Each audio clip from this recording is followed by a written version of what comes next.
Très bien, bonsoir.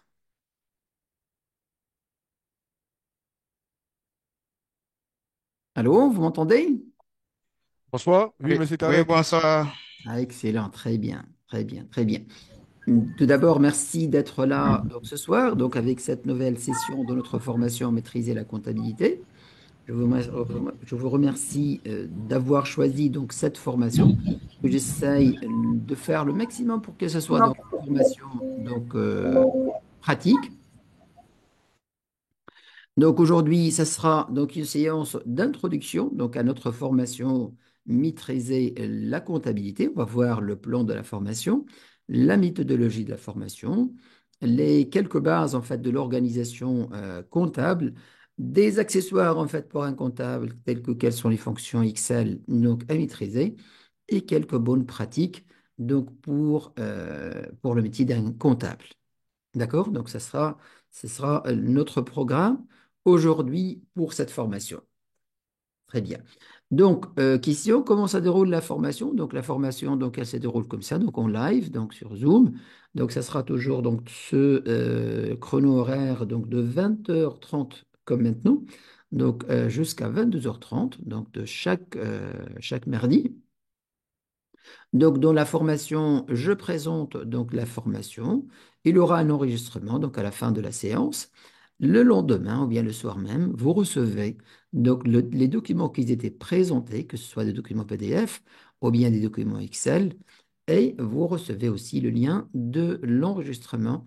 Et comme ça, vous pouvez en revenir, donc, ou bien si vous étiez absent donc à la séance, donc vous pouvez le voir. Je vous conseille vivement de ne pas s'absenter, donc de soyez donc à ce rendez-vous, parce que donc, si vous s'absentez, il y aura cumul, peut-être deux séances, trois séances, et par la suite vous perdez de pédales. Donc vraiment, je vous conseille vivement de ne pas s'absenter. D'accord? Aussi, donc, je suis à votre disposition concernant toute question que vous avez, donc toute question que vous avez, donc que ce soit au courant de la séance ou bien toute la semaine en utilisant le mail. Donc, vous pouvez m'envoyer donc vos préoccupations par mail ou bien par WhatsApp et je vais répondre donc avec plaisir donc à toutes vos préoccupations. N'hésitez pas à poser vos questions donc tout au long de la formation, comme ça vous enrichissez donc la formation ainsi que vous motivez les autres participants donc à participer activement à la formation. Donc voilà notre programme aujourd'hui. Donc aujourd'hui, on va voir le plan de la formation. Donc quels sont les thèmes qu'on va y voir. On va voir la méthodologie de la formation. Donc comment on va aborder cette formation pour que ce soit une formation pratique, donc et non pas une formation théorique. On va voir quelques bases de l'organisation comptable, les fonctions Excel à maîtriser et les bonnes pratiques. On commence tout de suite avec le plan de la formation. Voici le plan de la formation. Donc, la première séance sera donc dédiée à l'organisation comptable et par la suite, on va prendre module par module. Donc, on va travailler par des modules. Donc, et modules peut être répartis sur plusieurs séances. Par exemple, donc, deuxième séance sont les modules des immobilisations. Quand je parle des immobilisations, ça sera les immobilisations incorporelles, immobilisation corporelle, immobilisation financière. Donc, une fois on a terminé le module des immobilisations. Quand je dis terminer, qu'est-ce que ça veut dire terminer? Et d'ailleurs, donc on va prendre donc l'aspect tout d'abord donc l'aspect norme qui traite par exemple l'immobilisation corporelle ou incorporelle. Par la suite, on va voir les techniques comptables, donc comptablement, donc comment on va passer les écritures. Et aussi, on va voir les outils extra-comptables qui nous permettent de maîtriser ce module. Par exemple, immobilisation corporelle, on va voir avec la norme sur les immobilisations, les écritures comptables de chaque fois pour les acquisitions, les cessions, les amortissements, les provisions, les réévaluations, les plus-values de cessions et ainsi de suite. Donc, on va voir aussi, donc, par exemple, le tableau d'amortissement. Donc, comment réaliser le tableau d'amortissement des immobilisations, donc à partir de l'ancien tableau d'amortissement. On va faire le tableau d'amortissement.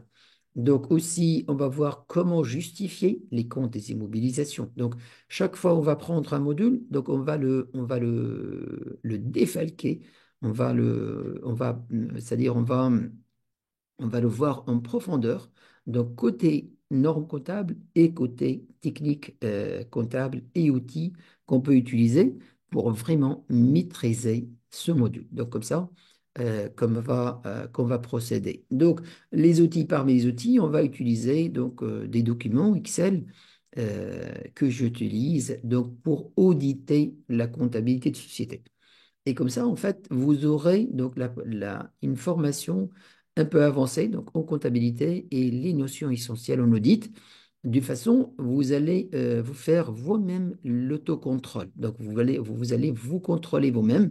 Donc, en suivant en fait les checklists que je vais les présenter pour chaque module.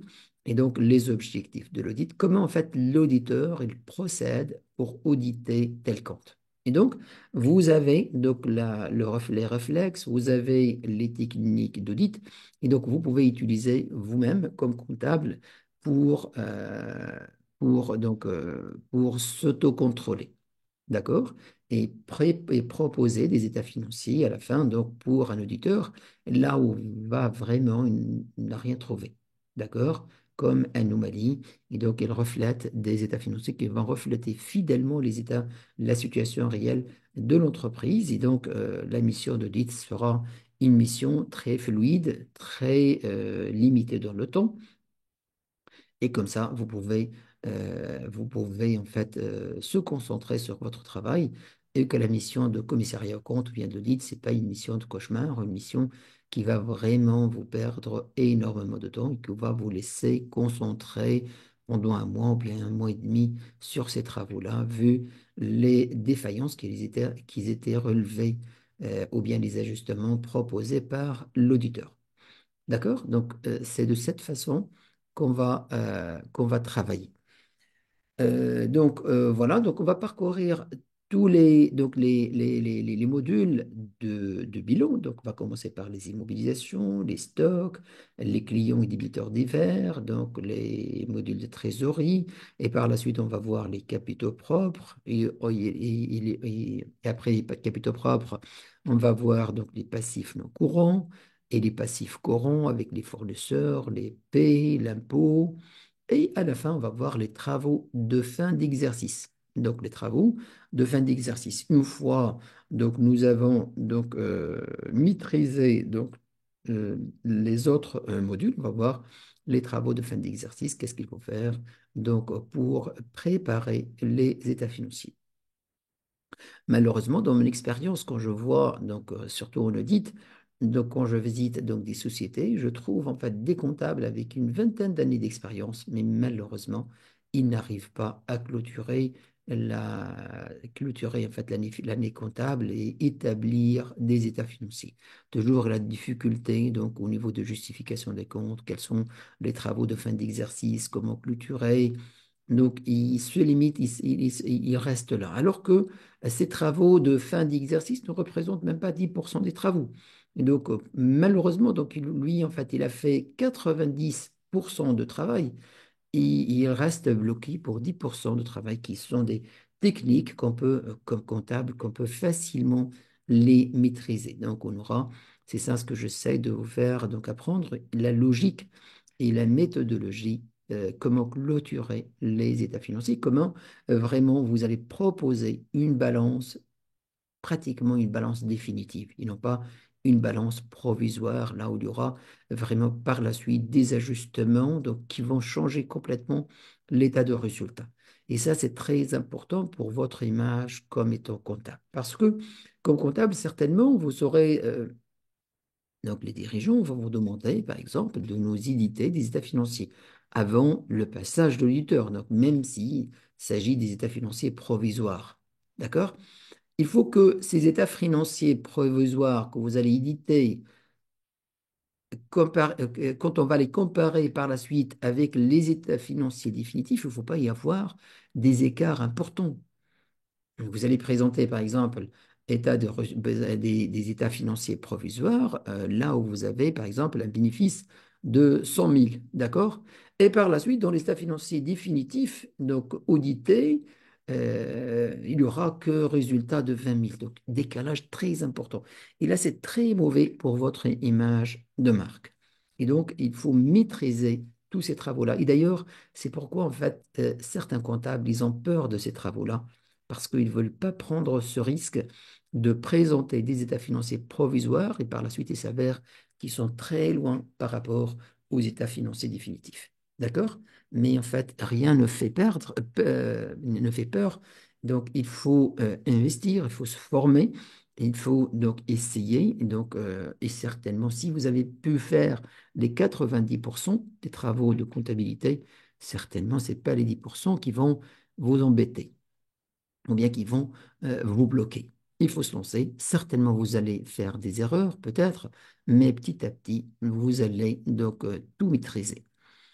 Donc, après avoir donc déterminé les faits, réalisé ces travaux de fin d'exercice, on va voir aussi un module de décompte fiscal.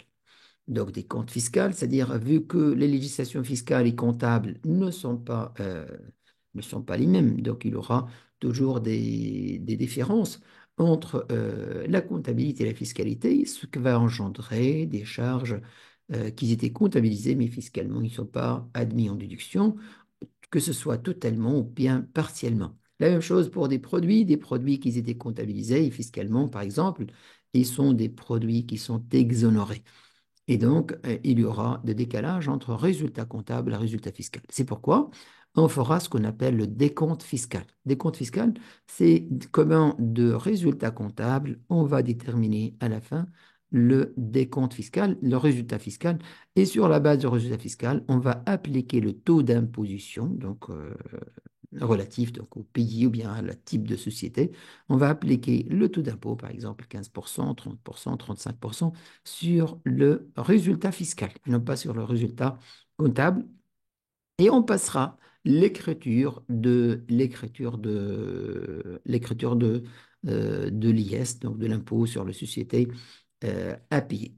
Tout ça va se faire après le passage de le commissaire aux comptes. Donc nous, on va réaliser tout ce travail-là. Le commissaire aux comptes, il va auditer tout ça. Et par la suite, une fois donc il a audité, une fois certainement peut-être il va proposer des écritures d'ajustement.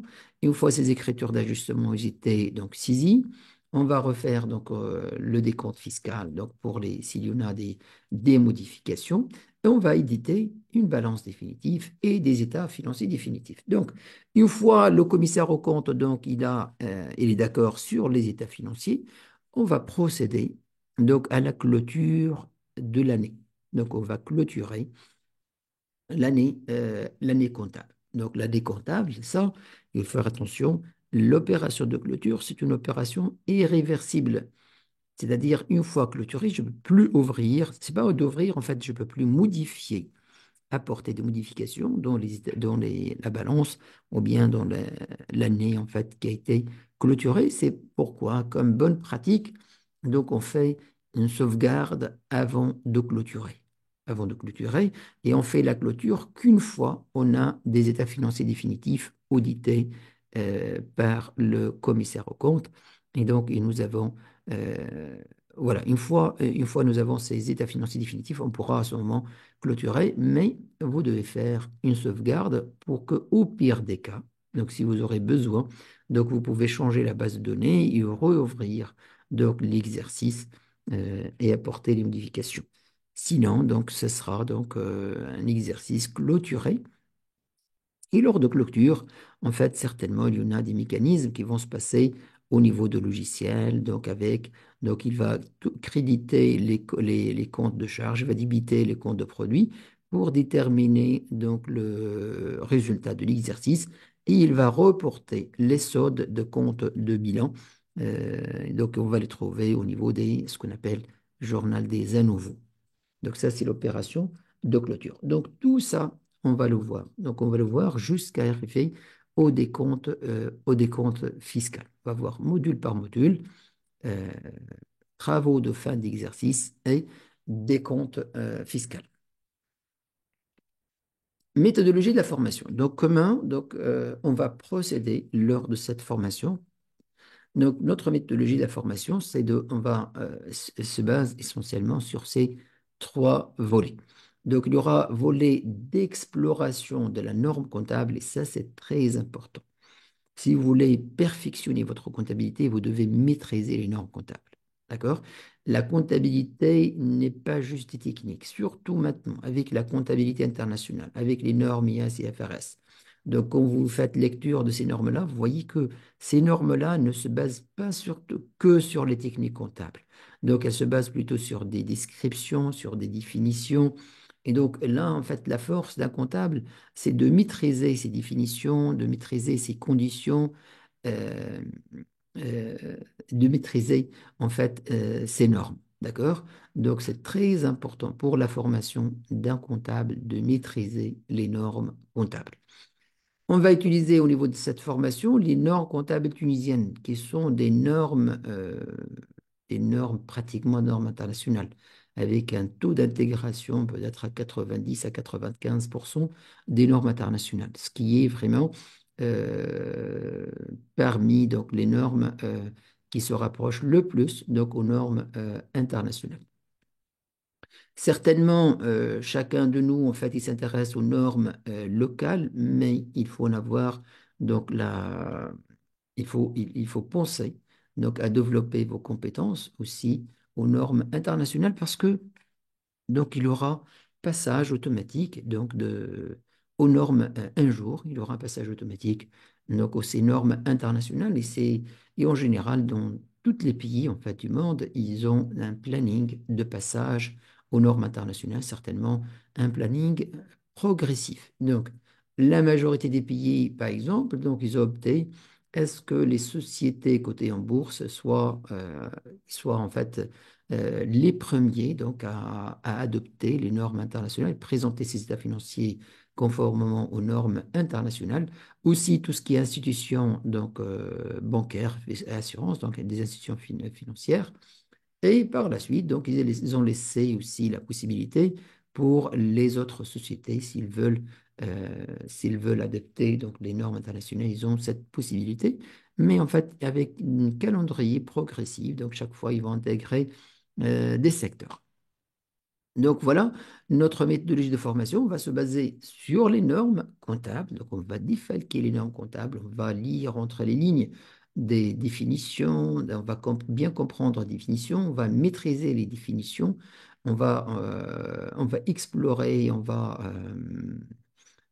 fait, on va interpréter ces définitions. Aussi, on va voir tout ce qui est technique comptable. Donc, chaque fois où on a donc une opération, on va voir comptablement, techniquement, comment on va passer cette écriture au niveau de notre comptabilité, quelles sont les écritures à débiter, quelles sont les écritures donc accréditées. On va voir des exercices. Donc, chaque fois, donc dans chaque partie des normes, donc on va avoir des exercices d'application comme ça. En fait, euh, aura des cas pratiques, donc ils n'ont pas juste une explication ou des définitions. D'accord? Et d'ailleurs, lorsqu'on fera des cas pratiques, donc on va voir vraiment les difficultés d'application des normes et on va apprendre comment appliquer ces normes. On aura aussi tout ce qui est outils extra-comptables et checklist de contrôle. Donc, quand je vous ai dit outils extra-comptables, ce sera essentiellement des documents Excel. Donc, pour chaque module, comme je vous ai expliqué tout à l'heure, par exemple, les mobilisations, on va voir, par exemple, le tableau d'amortissement, comment le réaliser, comment le préparer, comment s'assurer quels sont les contrôles qu'il faut réaliser pour vraiment s'assurer que notre tableau d'amortissement il est correct. On va voir, par exemple, d'autres documents, là où il y aura, par exemple, comme je vous ai en parlé tout à l'heure, concernant la discordance entre la comptabilité et la fiscalité. Et au niveau de la comptabilité, par exemple, donc, quand on parle de l'amortissement, on dit c'est donc l'amortissement de refléter la consommation des avantages économiques futurs. Et donc, il se peut très bien qu'une machine soit amortie sur 10 ans, alors que fiscalement, elle est amortissable que elle peut être amortie, par exemple, sur 5 ans. Et donc, il y aura de décalage au niveau de la dotation aux amortissements. Aussi, donc, le problème, surtout, lorsque, par exemple, je dis que cette machine, elle travaille donc trois équipes, et je vais l'amortir sur 2 ans, ou bien sur 3 ans. Alors que fiscalement, c'est vrai qu'il y en a le prise en compte en fait de nombre d'équipes, mais supposons que fiscalement, on est à 4 ans donc d'amortissement. Donc, il y aura donc comptabilité, en fait, on est en train de constater une charge plus importante, c'est-à-dire que la charge qui est admise en déduction fiscalement. Et donc là, certainement, au niveau des immobilisations, on doit préparer un document. Là, on va mettre donc le plafond autorisé fiscalement et le taux d'amortissement qui était utilisé. Et on doit déterminer la différence parce que cette différence, on va la faire, donc elle va se présenter dans le décompte fiscal, donc comme étant des charges non déductibles. D'accord? Ça, c'est parmi ces exemples en fait, des documents qu'on va utiliser. Donc, aussi donc, des checklists, comme je vous ai dit, de contrôle. Ce sont des checklists utilisées par les auditeurs. Et donc, nous, on va maîtriser aussi le travail de l'auditeur, quand il va prendre en charge donc, un compte des immobilisations, donc comment réellement il travaille. Donc, on va voir comment les justifier, ces comptes, comment vraiment contrôler ces comptes, donc les comptes, par exemple, des immobilisations. On va voir comment, donc techniquement, quand on travaille sur la justification des comptes, par exemple, d'immobilisation, on va prendre tous les comptes qui sont liés à l'immobilisation. D'accord? Tous les comptes, donc on va les auditer, on va les contrôler, on va les contrôler d'une façon simultanée.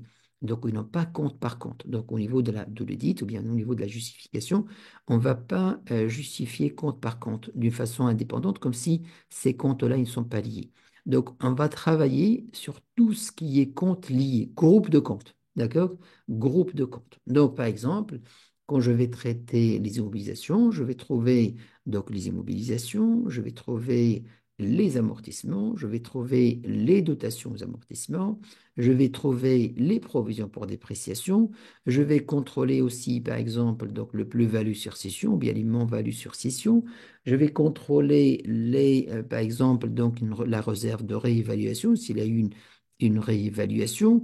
Je vais contrôler l'amortissement de la subvention d'investissement si l'immobilisation est financée par donc, une subvention d'investissement.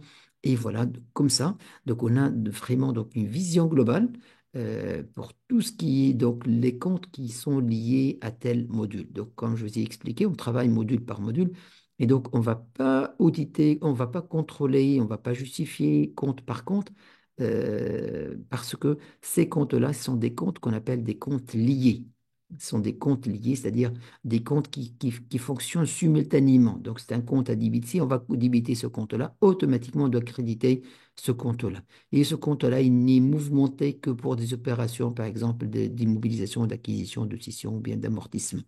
D'accord? Donc, quand on va les contrôler, on doit les contrôler d'une façon globale. Comme ça, on aura donc une vision globale sur le module et non pas une vision sur le compte. Parce que si on va travailler compte par compte, séparément, donc certainement, il y aura des erreurs, donc on va pas les détecter.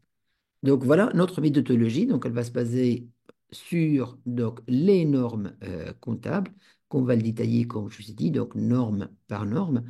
Technique comptable, donc chaque fois on aura besoin de montrer en fait l'écriture comptable, donc on va la montrer, les comptes à débiter, les comptes à créditer, les montants, les TVA, et ainsi de suite, et les outils extra-comptables et les checklists de contrôle.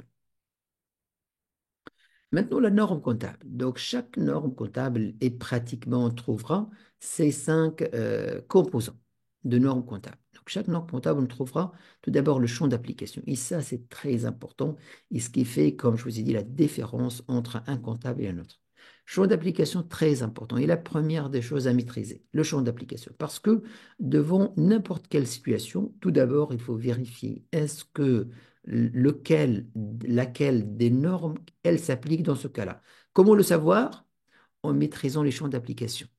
D'accord? En maîtrisant les champs d'application. Parce que dans chaque norme, vous allez tout d'abord, la norme, elle va décrire les champs d'application et il va aussi exclure certains cas des champs d'application. D'accord? Elle va exclure certains. Par exemple, Quand je parle des immobilisations, vous allez trouver donc parmi les choses exclues, il va vous dire par exemple les immobilisations utilisées dans les mines et extractions minières et pétrolières. D'accord? Vous allez trouver par exemple certaines donc, normes qui excluent par exemple l'activité d'assurance et ainsi de suite. Pourquoi tout ça? En général parce qu'il y en a une autre norme plus précise, une norme sectorielle plus précise que la norme générale. Et donc, c'est pourquoi la norme générale, elle exclut, elle fait les exclusions. Et donc, c'est très important concernant les normes, que ce soit comptables, donc locales ou internationales, et même les normes internationales, ils vont commencer par le champ d'application. Donc, c'est très important de maîtriser le champ d'application. Ça, vraiment, à maîtriser, avant même d'entrer en détail. Parce que je ne vais pas investir et avancer dans une situation particulière avant de vérifier est-ce que cette situation, elle s'applique à ce norme. Laquelle des normes, elle doit s'appliquer à cette situation. Ça, c'est la chose pratiquement. Donc, avant de, comme je dis, avant de se lancer comme ça dans la résolution de problèmes. Donc, je dois connaître laquelle des normes qui s'appliquent dans telle situation. D'accord? Par la suite, il y aura les critères de reconnaissance. Les critères de reconnaissance, par exemple, comment on reconnaît qu'il s'agit d'une immobilisation? Donc, il y aura des définitions. Par exemple, je dis immobilisation, donc c'est la possibilité de créer des avantages économiques futurs. L'entreprise n'a pas l'intention de les vendre au courant de l'exploitation au courant de l'exploitation de la société, et ainsi de suite. Donc, on va trouver des critères de reconnaissance. Pour reconnaître qu'il s'agit d'immobilisation, qu'est-ce qu'il faut vérifier? Pour reconnaître qu'il s'agit du stock, qu'est-ce qu'il faut valider? D'accord? Donc ça, c'est le deuxième élément, parce que les critères de reconnaissance aussi sont très importants. Pourquoi? Parce que lorsque l'élément ne vérifie plus l'une des critères de reconnaissance, en ce moment-là, la norme elle ne s'applique plus. Donc cet élément doit être exclu. Exemple. Si je parle d'immobilisation, et par exemple, parmi les critères de reconnaissance, la capacité de l'immobilisation, de telle immobilisation, machine, ou ainsi de suite, de générer des avantages économiques futurs. D'accord? Et donc, si par exemple, j'ai une machine, là où il y a eu donc un changement technologique très important, et j'étais obligé d'acheter une nouvelle machine, donc qui en fait avec la nouvelle technologie et l'ancienne machine et qui n'est pas totalement amortie, donc a une valeur, donc valeur nette comptable, il est positif. Donc je l'utilise plus. Donc elle est écartée, donc je l'utilise plus. Donc est-ce que je vais la laisser classée dans les immobilisations ou bien je dois la retraiter, je dois l'exclure des immobilisations.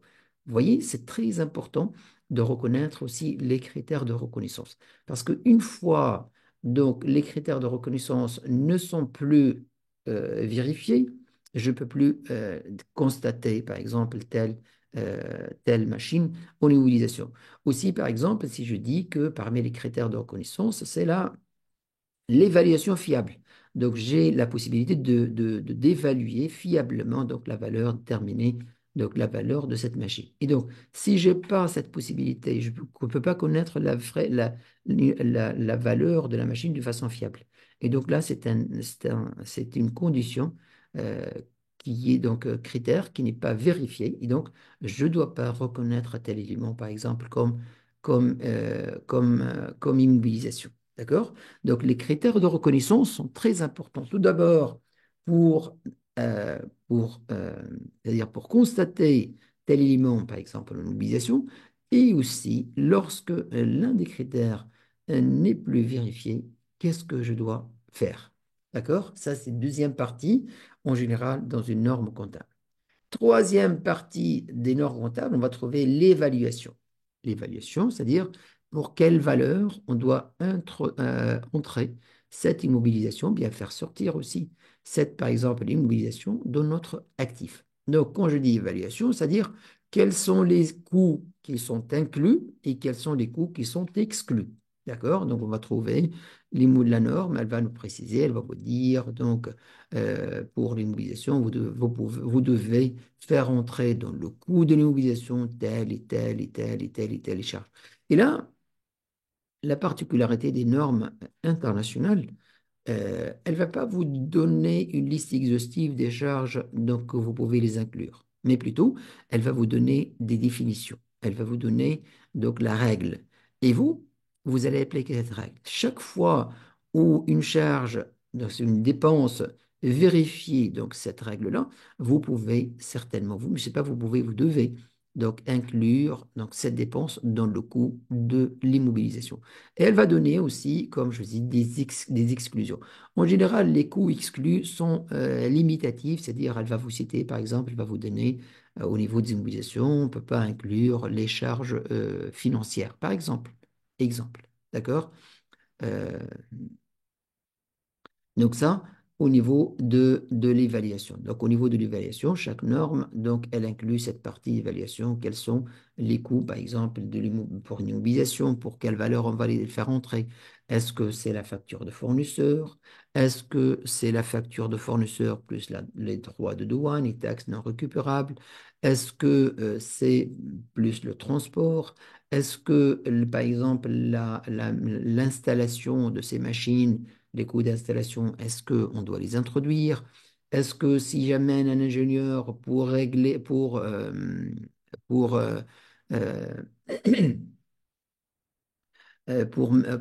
faire fonctionner ces machines-là, est-ce que je dois les entrer en production, dans le coût et jusqu'à quel moment, jusqu'à quel est le moment où je dois arrêter donc de faire entrer ces charges-là dans ces dépenses dans le coût de l'immobilisation. Et ça aussi, c'est très important donc au niveau des normes. Donc à maîtriser. Donc la même chose pour les stocks. Donc est-ce que les stocks c'est la facture fournisseur? Est-ce que c'est le transport? Est-ce qu'elle est inclus? Est-ce que le magasinage, par exemple, je dis n'importe quoi, est-ce qu'il est inclus? Est-ce que les charges financières, on peut les inclure? Donc, on va trouver donc, quels sont les coûts qui sont à inclure et quels sont les coûts qui sont à exclure. Quatrième partie, au niveau des normes, on va trouver les techniques comptables, donc l'écriture comptable. Donc, comptablement, quels sont les comptes à utiliser donc, pour constater l'écriture donc, de notre comptabilité. Donc, quels sont les comptes à débiter, quels sont les comptes à créditer. À la fin, on trouvera donc les informations à fournir. Donc, pour chaque norme, donc, il y aura donc l'information à fournir et ça, c'est le minimum d'informations à fournir. D'accord? On va trouver, par exemple, une mobilisation, vous devez fournir telle et telle et telle et telle et telle et telle et telle chose. Et comme je vous ai dit, ça, c'est d'une façon, c'est pas limitatif, c'est à titre indicatif et le minimum à fournir. D'accord? Vous pouvez fournir plus que ça comme information, mais en fait, ça, en fait, vous devez les fournir, ces informations, et surtout lorsque l'information est significative. D'accord? Lorsque l'information elle est significative. Donc, chaque norme, vous allez trouver la dernière partie, elle inclut les informations à fournir. D'accord? Chaque norme qu'on va l'avoir, à la fin, en général, on va présenter, donc je vous ai préparé des cartes mentales. D'accord? Une carte mentale. Là, par exemple, pour les immobilisations corporelles, vous allez avoir les critères de reconnaissance. Par exemple, voilà, avantage économique futur, vous mesurez d'une façon fiable. Et donc, vous aurez en tête toujours donc, quels sont les critères de reconnaissance. L'évaluation initiale, quels sont les coûts qu'on va faire entrer lors de l'acquisition initiale. C'est le coût d'achat, le coût directement attribuable, les estimations de coûts de démantèlement. Les coûts ultérieurs, donc si je fais des dépenses ultérieures donc pour ces machines, est-ce que je dois les inclure en charge, les passer en charge, ou bien non, je dois les inclure en immobilisation?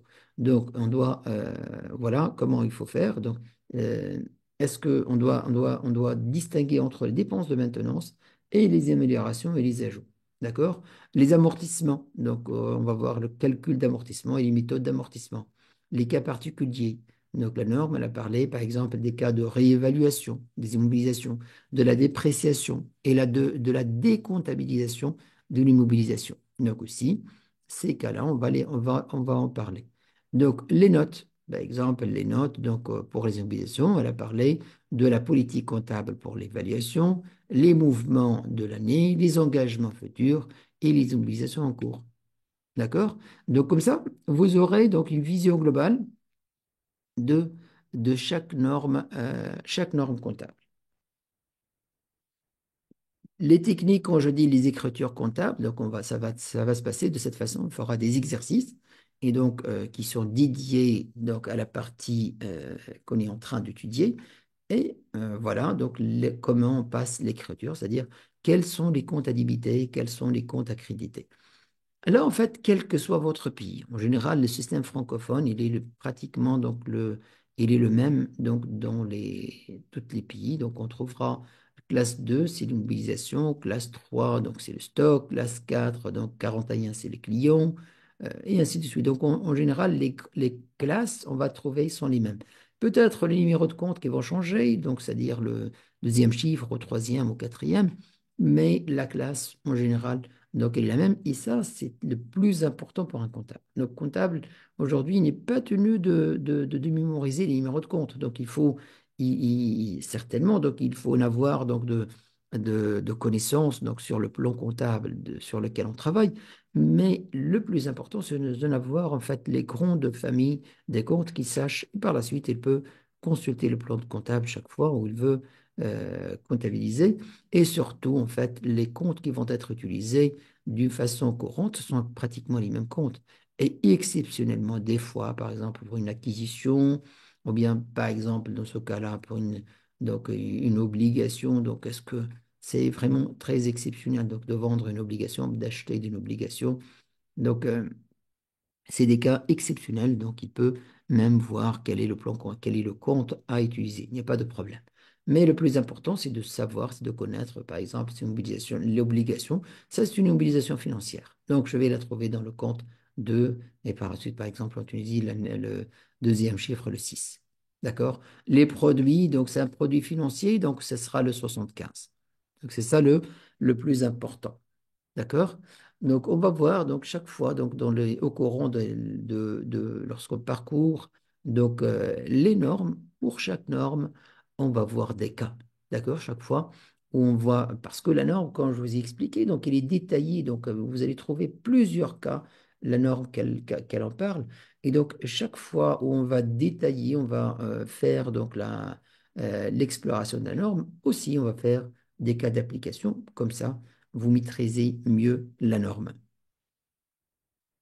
Voilà parmi les documents extra-comptables qu'on va utiliser, que je vous ai en parlé tout à l'heure, par exemple, là, c'est l'examen analytique. Et vous voyez, en fait, l'examen analytique des mobilisations.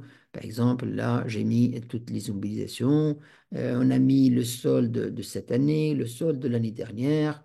On a calculé la variation en valeur et la variation en pourcentage. Et ça, c'est très important de faire ce travail-là d'examen analytique pour donc tous les modules qu'on va aller voir. Donc chaque fois on va à un module, donc il faut faire l'examen analytique. Mais comme je vous ai expliqué, on va pas faire de l'examen analytique par compte, mais plutôt par groupe de comptes, c'est-à-dire les comptes qui sont liés. Et l'examen analytique, le contrôle de la variation, il va nous permettre de vraiment de cibler s'il y en a des erreurs, s'il y en a des omissions que nous avons, par exemple, commis et donc on peut les voir directement.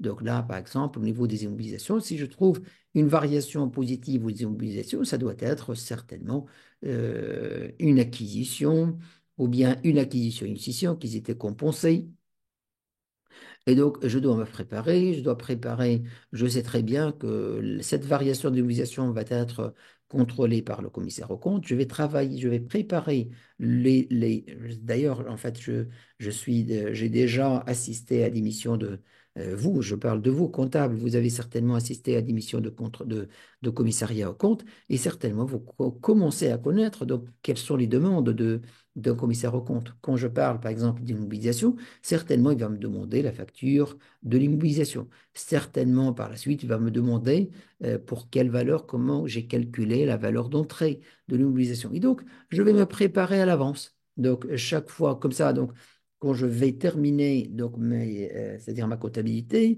donc je suis en train de vérifier et de clôturer donc ma comptabilité.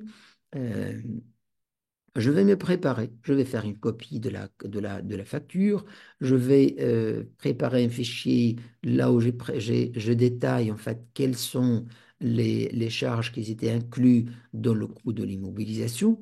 Et donc, certainement, dès qu'il demande, en fait, je peux la fournir. Si je trouve, par exemple, au niveau d'amortissement, donc, qui il n'y a pas il n'y a pas de changement d'une année à l'autre, ça, soit que l'immobilisation est totalement amortie, soit que j'ai oublié de passer l'écriture de l'amortissement. D'accord? Et on va voir aussi comment rapprocher, par exemple, la balance avec le bilan, donc au niveau, par exemple, des immobilisations. Avec surtout, c'est pas la balance, mais plutôt le tableau d'amortissement, je parle.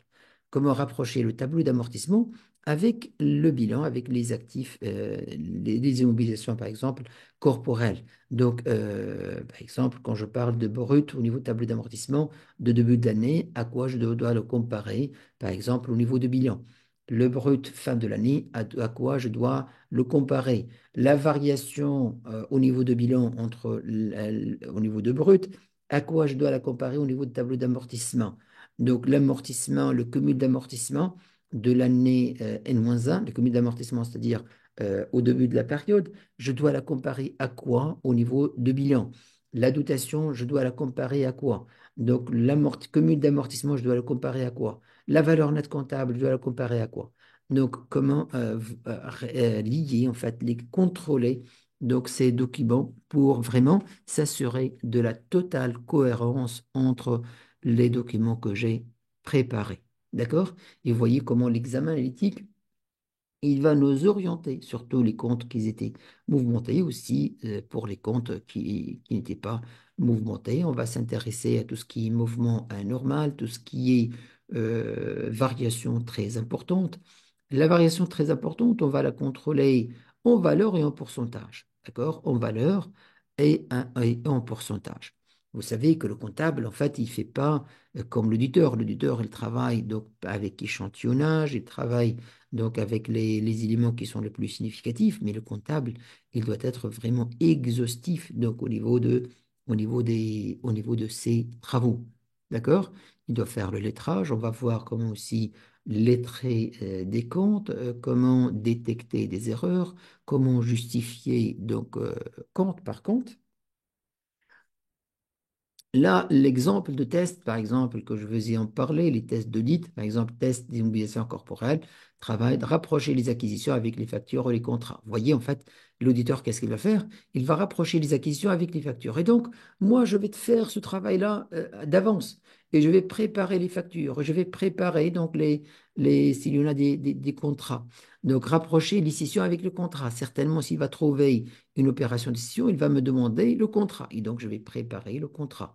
Et en même temps, donc, c'est une occasion pour vérifier que les créateurs de scission, ils étaient comptabilisés correctement. C'est-à-dire, donc, là où j'ai mis le prix de scission, là, je mis résultat de scission, plus-value ou moins de value sur scission.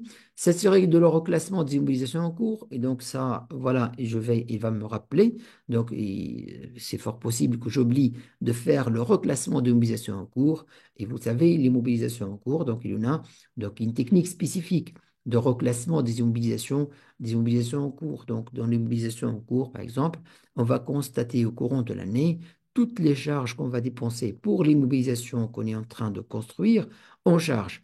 Et à la fin de l'année, donc on va constater, on va débiter un compte immobilisation en cours qu'on va le créditer avec le compte production immobilisée. Production immobilisée, c'est un compte de produit qui va contrebalancer les charges que nous avons déjà constatées pour cette immobilisation. Et de cette façon, on a immobilisé les charges relatives à cette immobilisation en cours. Mais l'immobilisation en cours ne doit pas rester éternellement en immobilisation en cours. Certainement, il faut en avoir un moment où cette immobilisation en cours, elle va être reclassée en immobilisation. D'accord? Et donc, on doit débiter donc, le compte immobilisation et créditer le compte immobilisation en cours. S'assurer de la réalité de ces acquisitions de caractère capitalisable. Capitalisable, ça, ce que nous avons parlé tout à l'heure, donc le caractère capitalisable des charges. C'est-à-dire quelles sont les charges qui devraient être, je ne dis pas dépenses, je ne dis pas charges, mais plutôt dépenses. Quelles sont les dépenses qui devraient faire partie du coût de l'immobilisation et quelles sont les dépenses qui devraient être passées, constatées plutôt en charge et non pas capitalisées. Quand je dis capitalisées, c'est-à-dire donc inclus dans le coût de l'immobilisation, et donc c'est-à-dire comme si immobilisé. C'est une dépense qui a été immobilisée, qu'on va le trouver au niveau des immobilisations et non pas au niveau des charges. D'accord? L'objectif de test, par exemple, s'assurer de l'exactitude de l'amortissement des immobilisations corporelles et incorporelles, vérifier la conformité de taux d'amortissement au taux maximum, ça c'est de l'ordre fiscal, identifier les immobilisations dans le tableau d'amortissement, et ça c'est la cohérence entre le tableau d'amortissement et les états financiers. Euh, voilà. Procéder au recalcul des amortissements, vérifier que les comptes entretien et réparation auraient dû être capitalisés en obligation. Ça, ça en fait, pour la partie, par exemple, les dépenses d'ajout, d'amélioration et d'ajout. Par exemple, ça,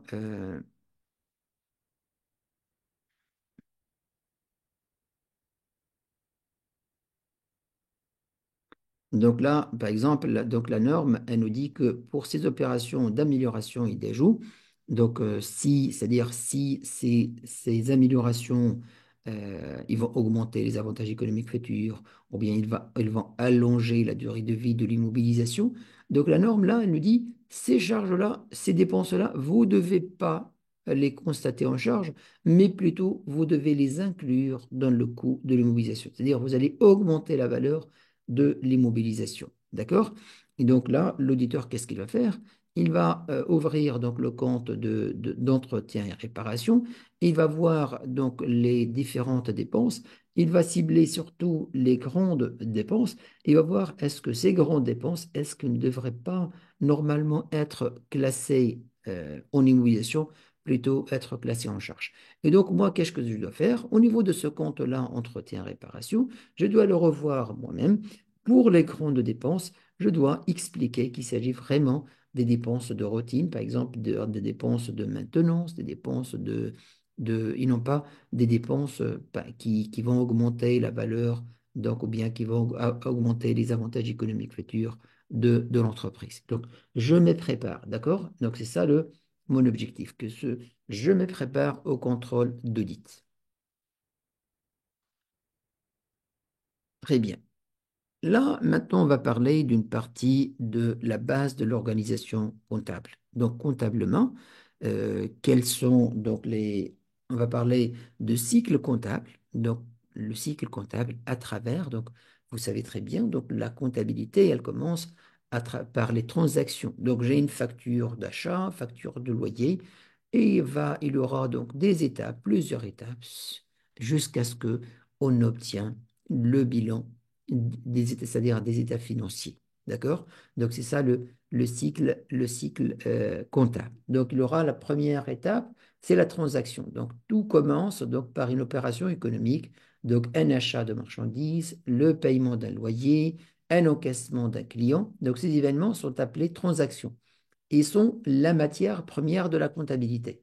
Ça constitue la matière première de la comptabilité. Donc, ça, c'est la première étape. Donc, par la suite, il y aura donc une deuxième étape, c'est les écritures dans les journaux. Donc, le comptable, il va prendre ces factures-là, il va les passer dans les journaux. Donc, l'écriture dans les journaux. Donc, chaque transaction est ensuite enregistrée dans les journaux comptables appropriés. Donc, on va tout voir. Donc, on va trouver journal des achats, journal des ventes, journal de caisse, journal des OD. Donc, c'est ainsi qu'intervient la pièce justificative qui appuie chaque écriture. Donc, chaque écriture va être appuyée sur une pièce justificative. Donc, ça, c'est la deuxième étape. Donc, ces deux étapes, donc l'étape 1 et l'étape 2, ce sont les étapes qui se font, donc on l'appelle donc en front office, c'est-à-dire c'est le comptable qui le fait. Mais derrière ça, donc après avoir écrit, donc passé cette écriture dans le journal, il y aura des opérations qui vont se faire automatiquement donc dans notre logiciel de comptabilité. C'est à partir de l'étape 3. D'accord? Donc, l'étape 3, donc le report au grand livre. Donc, une fois les écritures enregistrées, elles sont reportées dans le grand livre. En fait, du journal, donc l'écriture. Donc en général, dans le journal, quand on va voir, d'ailleurs, je vous ai présenté, on va la voir tout à l'heure, au niveau du journal, quand on va passer une écriture, l'écriture, elle va rester comme elle est, c'est-à-dire un compte débité, un compte crédité au niveau du journal. Mais au niveau de grands livres, ces comptes que nous avons utilisés au niveau du journal, ils vont alimenter des comptes individuels au niveau de grands livres. D'accord? On va voir par la suite l'exemple. Donc, on a dit report au grand livre. Donc, une fois les écritures enregistrées, elles sont donc reportées dans le grand livre qui regroupe toutes les opérations par compte. Donc, au niveau du grand livre, compte par compte. Donc, cela permet de suivre l'historique de chaque compte. Et ça, en fait, l'utilité donc, de grand livre. Donc, au niveau de grand livre, on va trouver l'historique des mouvements de chaque compte. Ça, c'est l'étape numéro 3. Donc, et automatiquement du grand livre, si le compte de grand livre donc alimenté, il y aura aussi l'alimentation de la balance. Donc, là, c'est l'étape 4. Donc, la balance, à partir de grand livre, on dresse la balance des comptes. Donc, un tableau de synthèse donc, qui présente les soldes débiteurs et créditeurs de tous les comptes. Donc, elle permet de vérifier l'exactitude de l'enregistrement. Donc, là, nous avons parlé qu'au niveau de grands livres, on va trouver détails de comptes, c'est-à-dire toutes les opérations. Là, au niveau de la balance, on ne va pas trouver de détails, mais plutôt on va trouver le solde de chaque compte. Le solde de chaque compte. Et d'ailleurs, on va trouver mouvement débit, total mouvement débit, total mouvement. C'est-à-dire, au niveau de la balance, on va trouver compte par compte. Chaque ligne, c'est un compte. Chaque ligne, c'est un compte. Là, on va mettre numéro de compte, intitulé de compte, total mouvement débit, total mouvement crédit et solde. Solde que ce soit débiteur ou bien solde créditeur. Et là, la balance, d'où prend en fait l'information? Il prend l'information de grand livre. Donc, la dernière ligne de grand livre, là, qui va mettre total mouvement débit, total mouvement crédit et solde, on va la trouver au niveau de la balance. Donc, la balance, c'est un document de synthèse. C'est un document de synthèse. Donc, après la balance, certainement, donc l'établissement des états financiers, on ne va pas passer directement de la balance aux états financiers. C'est vrai, les états financiers, la matière première et le document principal pour la préparation des états financiers, c'est la balance. Mais quelle balance? Est-ce que c'est la balance provisoire? Est-ce que c'est la balance définitive? Et donc, certainement la balance définitive. Et comment passer de la balance provisoire à la définitive? C'est à travers ces écritures de regul, des écritures de justification des comptes. Donc, l'établissement des états financiers, sur la base de la balance, l'entreprise établit ses états financiers. Donc, les états financiers, le bilan, les comptes de résultats, le compte l'état de flux de trésorerie et les annexes. Donc, ces documents traduisent la santé financière de l'entreprise. Mais comme je vous ai expliqué, ce n'est pas la balance provisoire, mais plutôt la balance définitive et la balance définitive. Donc, pour passer de provisoire à définitive, on va justifier les soldes, on va passer les écritures de regul et pour obtenir à la fin la balance définitive. D'accord? Donc, une fois nous avons procédé donc, à la balance définitive, on pourra en ce moment donc éditer nos états financiers. Après avoir donc édité les états financiers, c'est-à-dire validé par le commissaire aux comptes, on fera la dernière opération du cycle comptable, c'est la clôture de l'exercice. Donc enfin, via la clôture de l'exercice, c'est une étape de vérification, d'ajustement, de validation avant de reporter sur un nouveau cycle comptable. Donc on va répartir plutôt sur un nouveau cycle comptable. Donc une fois donc, nous avons procédé à la clôture, donc c'est-à-dire à la sixième étape, automatiquement, donc un nouveau cycle comptable qui va se créer. Ça, c'est le cycle comptable. Voilà donc comment les écritures elles passent. Donc du journal, nous, au niveau de l'interface, on va passer l'écriture au niveau du journal. Automatiquement, donc du journal, ça va passer au grand livre et de grand livre, ça va passer à la balance. On va voir l'exemple. Par exemple, quand je passe cette écriture, je vais passer cette écriture d'achat non stacké de matières premières, par exemple, pour 30 000. J'ai débité un compte de charge et j'ai crédité un compte de fournisseur. Donc, au niveau de la comptabilité, qu'est-ce qu'il va me faire? Il va me demander tout d'abord, donc là, ça, je parle ça au niveau de le choix de journal et ainsi de suite. Là, ça dépend du niveau d'intégration des logiciels, c'est-à-dire utilisés au niveau de la société. Donc, si ce logiciel simple, il va nous demander de cette façon quel est le journal que vous voulez utiliser. Si c'est un ERP plutôt qui a été paramétré, et donc certainement si c'est une opération d'achat, automatiquement, il va choisir, donc c'est déjà paramétré, le journal des achats. D'accord? S'il s'agit de paiement, automatiquement, c'est paramétré, par exemple, le journal de banque. Donc, la première opération, à faire, donc au niveau de logiciel, c'est de choisir le journal. Donc là, on va passer cette écriture. Donc les journaux, on trouve les à nouveau. Les à nouveau, ça, comme je vous ai dit, lorsque vous clôturez donc c'est-à-dire vous clôturez faites la clôture de votre exercice comptable, il va générer automatiquement donc comment il va faire? Donc, il va débiter les comptes de produits, il va créditer le compte des charges, il va déterminer le résultat de l'exercice et tous les comptes de bilan vont être, les soldes des comptes de bilan vont être reportés donc, dans le journal qu'on appelle journal des à nouveaux. D'accord? Journal des à nouveaux. Nous aurons par exemple journal des banques, journal des achats, journal des OD, journal des ventes. Donc, au niveau, cette écriture, donc là, on a débité un compte de charge, un crédité un compte de produit, d'un compte compte de fournisseur. Donc, au niveau du journal, comment ça va se passer? Ça va se passer de cette façon. Donc, un compte qui a été débité et un compte qui a été crédité. Donc, le journal, donc, elle va retracer donc la même écriture, donc avec tous les comptes qui étaient utilisés au niveau du journal. Donc au niveau du journal, on va trouver tous les comptes qui étaient utilisés dans l'écriture. Par exemple, là, nous avons utilisé deux comptes, un compte de fournisseur et un compte de charge. Et donc voilà, on les trouve ici. D'accord? Deux comptes, donc un compte qui a été débité et un compte qui a été crédité. D'accord? Donc, les deux, on les trouve, donc on trouve les deux mouvements. D'accord? On va voir par rapport, donc on dit que le journal se compose d'écriture comptable brute.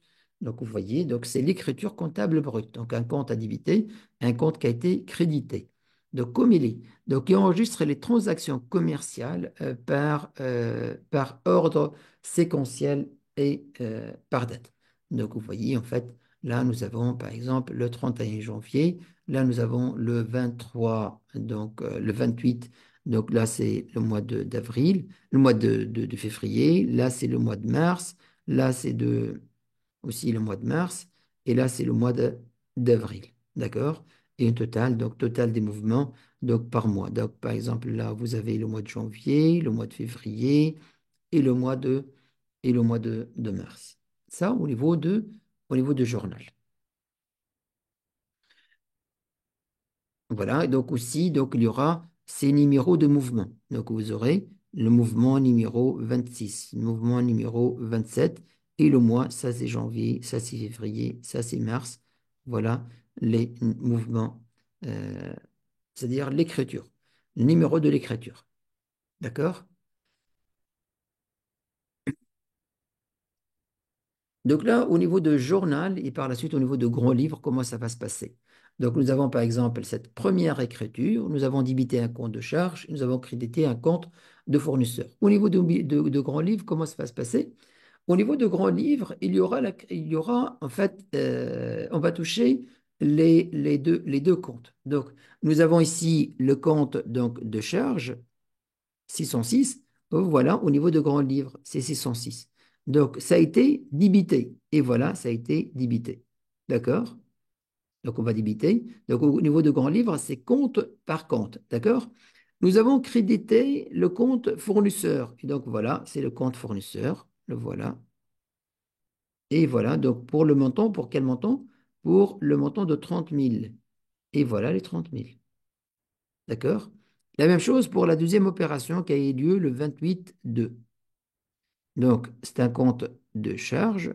Et voilà, donc pour quel montant de 28? Et voilà, le 28, il a été débité.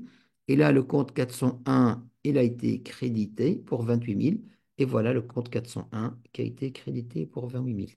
Donc, vous voyez, au niveau de journal, donc c'est l'écriture comptable à l'état brut avec un compte à débiter et un compte à créditer. Mais au niveau de la balance, c'est compte par compte. Donc, compte 606 et compte 401. Et chaque compte, on va trouver l'historique des mouvements. D'accord? On va trouver l'historique des mouvements de chaque compte. Donc, c'est ça. Comment, donc, c'est-à-dire le cycle comptable, donc l'écriture qu'on a constaté au niveau de journal, qu'est-ce que, par la suite, qu'est-ce qu'il y aura pour cette écriture. Donc, les opérations financières sont d'abord enregistrées de manière chronologique dans le journal. Ces écritures journalières donc, sont ensuite reportées compte par compte. Vous voyez, reportées compte par compte. Donc, au niveau de notre grand livre, donc c'est compte par compte. C'est pas comme le journal, là on met donc tous les comptes. Et voilà, donc au niveau de grands livres, par exemple, nous avons donc utilisé ce compte donc 401 et voilà les trois écritures qui étaient comptabilisées. Donc 30 000 et 28 000. Si je reviens ici, je vais trouver voilà les 30 000 et les 28 000. D'accord? Donc les 30 000 et les 28 000. Donc vous voyez, au niveau de compte, grand livre, ça c'est le grand livre de compte 401 001. Donc c'est-à-dire ce compte-là. Ce compte-là. D'accord? Donc, vous voyez, au niveau de ce compte 401 001, on va présenter que les opérations qui ont passé par le 401. Donc, et l'autre compte, par exemple le 606, on va trouver un autre grand livre, au niveau de grand livre, un autre compte, 606 achats. Là, on va mettre aussi toutes les écritures que nous avons constatées. Là, vous voyez, au niveau de grand livre, qu'est-ce qu'il fait? Donc, c'est une suite chronologique, donc l'opération de janvier, de février, de mars, et utilise compte par compte. Par exemple, là, c'est le compte, et là, c'est le journal. Donc, vous voyez le HA, surtout au niveau des... Voilà. Vous voyez, au niveau de grand livre, par exemple, 401, nous avons des opérations qui proviennent de OD, des opérations donc OD, comme nous avons des opérations de achat, donc journal achat. Donc nous avons des journal achat et nous avons des opérations du journal OD. D'accord? Donc l'écriture comptable qui a été passée à l'état brut dans le journal, elle a été donc défalquée dans des comptes, compte par compte au niveau de grands livres. Donc, par la suite, au niveau de grands livres, vous voyez, au niveau de grands livres, qu'est-ce que nous avons? Nous avons total, ça c'est le total débit, ça c'est le total débit, et ça c'est le total crédit, et ça c'est le solde. D'accord? Et donc c'est ça. Nous avons total, ce total et ce total. Donc, c'est ces totaux-là qu'on va les prendre donc au niveau, voilà. Donc, c'est oh là là.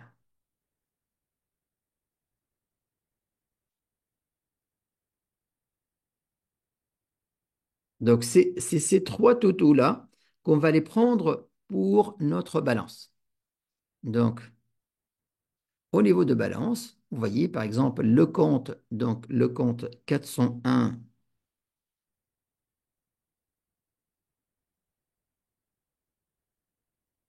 donc le compte 401 001, nous avons pris total débit, nous avons pris total crédit et nous avons pris le solde.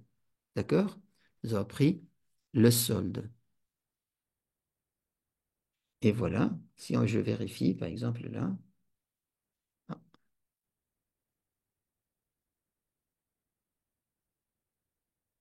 vous voyez?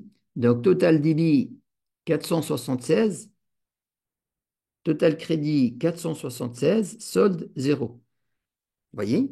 Donc, au niveau de la balance, qu'est-ce qu'il a pris? Il a pris 476 cumul débit 476 cumul crédit et solde zéro. Et donc, on dit, ça, c'est ce que. Et donc, notre valence, il va prendre que cette ligne-là. C'est le cumul. Il va prendre cumul débit, cumul crédit et solde. Et là, donc, de tous ces comptes-là, de tous les comptes de grands livres, on va prendre cette dernière ligne pour construire ce qu'on appelle la balance générale. La balance générale. Donc, la balance générale, compte par compte, on va trouver total mouvement débit, total mouvement crédit et solde. D'accord? Solde, s'il est solde débiteur ou bien solde créditeur. Donc, c'est ça, les grandes rubriques de notre balance. Donc, on va trouver donc, les cumuls. Donc, cumul débit, cumul crédit. Si solde débiteur, on va trouver ici. Si le solde créditeur, on va le trouver ici. D'accord?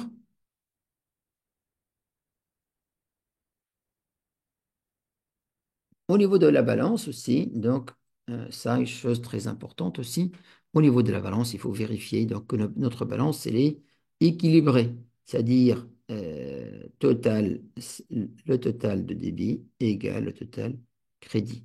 D'accord?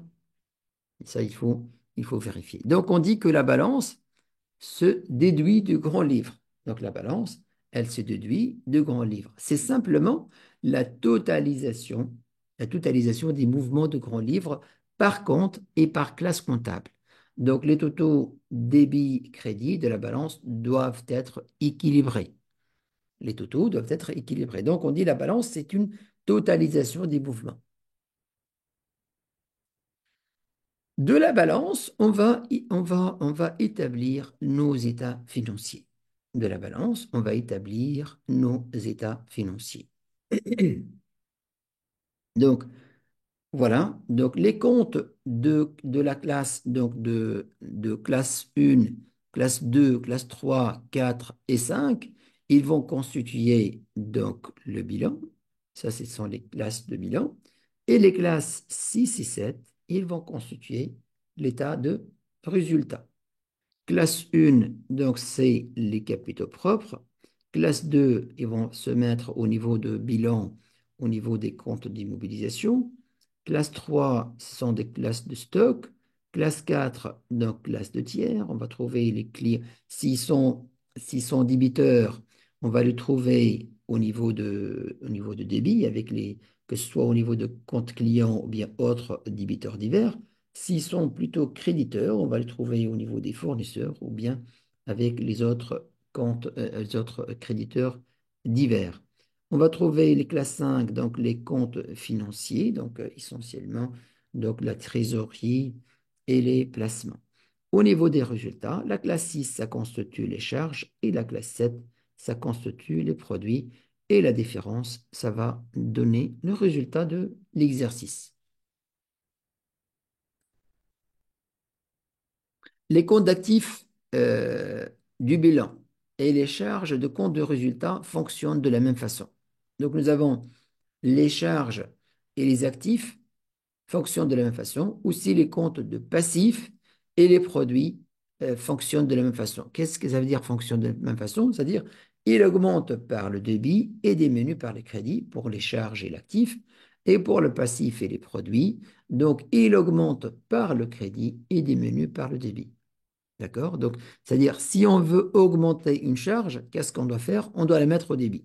Si on veut augmenter un actif, comment faire? On doit le mettre au débit. Si on va le baisser, on va le créditer. Alors que pour les produits, si on veut augmenter de produits, on va le créditer. Le compte de produit, on doit le créditer. Si veut le baisser, on doit le débiter. Maintenant, on va voir les états financiers. Là, on va les voir aussi. On va en revenir donc à la dernière séance pour détailler tout ça. Ça, c'est les bilans, ça, c'est les résultats, ça, c'est les états financiers. Donc, on va voir maintenant les états financiers, comment ils sont présentés, quelles sont les grandes rubriques de ces états financiers. Et on a dit que là, on va utiliser la balance pour préparer ces états financiers. Donc, vous voyez, au niveau des états financiers, on n'a pas des comptes, mais on a des rubriques. D'accord? au niveau des états financiers, on n'a pas de compte comptable, mais nous avons des rubriques. Le bilan est un document de synthèse qui reflète la situation patrimoniale de l'entreprise à une date donnée. À une date donnée. Ça, c'est très important. Et ça, il fait la différence parce qu'on va voir lors de la définition de l'état de résultat, l'état de résultat, elle va donner résultat entre deux dates, du 1er janvier au 31/12. Alors que là, au niveau de bilan, on dit en fait à une date donnée, au 31/12. Pourquoi? Parce que le bilan, en fait, il va s'accumuler. Les comptes de bilan, ce sont des comptes qui vont s'accumuler, qui vont rester avec l'entreprise, donc tout au long de la vie de l'entreprise. C'est pas comme les comptes de charge. Les comptes de charge, à la fin, avec l'opération de clôture, on va dédébiter les comptes de produits, créditer les comptes de charge, et c'est-à-dire on va solder les comptes de charge et les produits par le résultat de l'exercice. Donc, on dit, donc pour le bilan, il va refléter la situation patrimoniale d'une entreprise à une date donnée. Donc, généralement, aux clôtures de 30, c'est-à-dire au 31 décembre. Donc, il est divisé en deux grandes parties, l'actif et les passifs. Donc, nous allons trouver donc, la partie actif et la partie plutôt capitaux propres et passifs. En termes de liquidité, donc si j'observe donc le classement que j'ai au niveau de bilan, j'ai les actifs immobilisés, c'est-à-dire les immobilisations. Par la suite, j'aurai donc les stocks et par la suite les comptes de clients et comptes rattachés et les autres actifs courants et par la suite liquidité. Et donc là, on dit que on passe en fait, vous voyez en fait les éléments le plus en haut, en fait, c'est les immobilisations, les actifs les moins liquides. Et tout en bas, liquidité équivalent de liquidité sont les actifs les plus liquides. Et donc, on peut dire que la classification des rubriques au niveau de bilan, c'est une classification par ordre de liquidité croissante. C'est-à-dire les éléments les moins liquides, ils étaient classés tout en haut. Les éléments le plus liquides, c'est-à-dire la liquidité, voilà, vous voyez en fait là, si j'agrandis encore plus. Donc tout en bas, qu'est-ce que nous avons? Nous avons les liquidités. Donc, ce sont les éléments qui sont les plus liquides. Donc, on va parcourir d'une façon sommaire euh, en fait, les éléments de l'actif. Mais comme je vous ai dit, en fait, on va revenir sur ces états financiers, la présentation des états financiers d'une façon détaillée. Donc, l'actif non courant. Donc, on trouve donc tout d'abord donc l'actif non courant. Donc, ça, vous voyez, c'est l'actif non courant. Et dans l'actif non courant, qu'est-ce qu'on trouve? Donc, on trouve les immobilisations incorporelles, corporelles, euh, voilà. Donc, on trouve tout ça, ces deux éléments. Donc, actifs immobilisés et autres actifs non courants. Donc, ça constitue l'actif non courant. Donc, actif non courant, il correspond aux éléments que l'entreprise détient pour une durée supérieure à un an.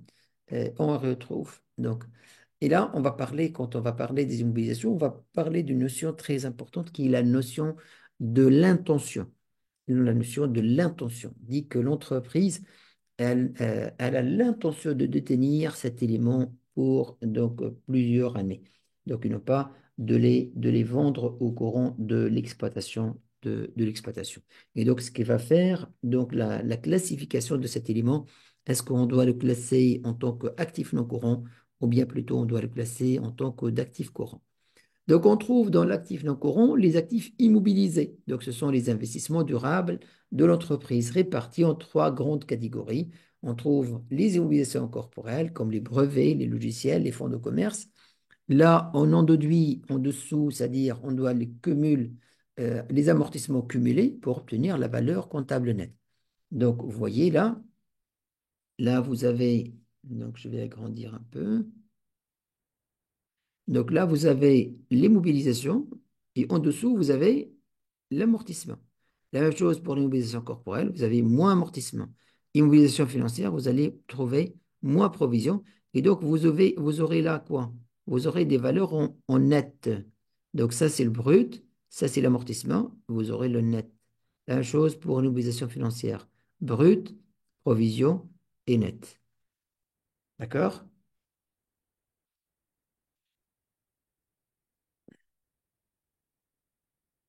Immobilisation corporelle, il s'agit des biens physiques comme les terrains, les bâtiments, le matériel. Là aussi, les amortissements sont déduits. Immobilisation financière, telles que les participations aux prêts à long terme, les provisions pour dépréciation éventuelle sont également retirées. Moi, c'est-à-dire moi les provisions. Donc, une fois ces trois types d'immobilisation nette additionnés, on obtient le total des actifs immobilisés. Donc, le total des actifs immobilisés, voilà celui-là, c'est le cumul de ces trois nets. Net des obligations incorporelles, le net des obligations corporelles, le net des obligations incorporelles, on obtient le total des actifs immobilisés. Les autres actifs non courants, donc, ils complètent les immobilisations. Il y a lieu, par exemple, les avances à long terme, les dépôts de garantie. Donc, ça constitue cette deuxième partie, les autres actifs non courants. D'accord? Total actifs non courants plus actifs immobilisés, ça constitue le total des actifs non courants. Donc, actifs non courants, total actif, c'est cette partie plus la partie des immobilisations incorporelles. D'accord?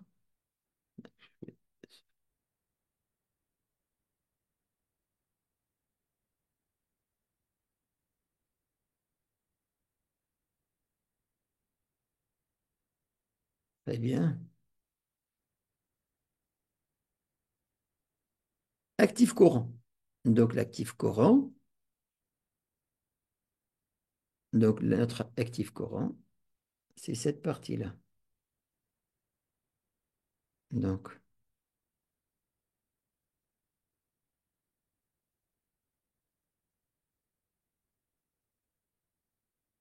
donc c'est cette partie.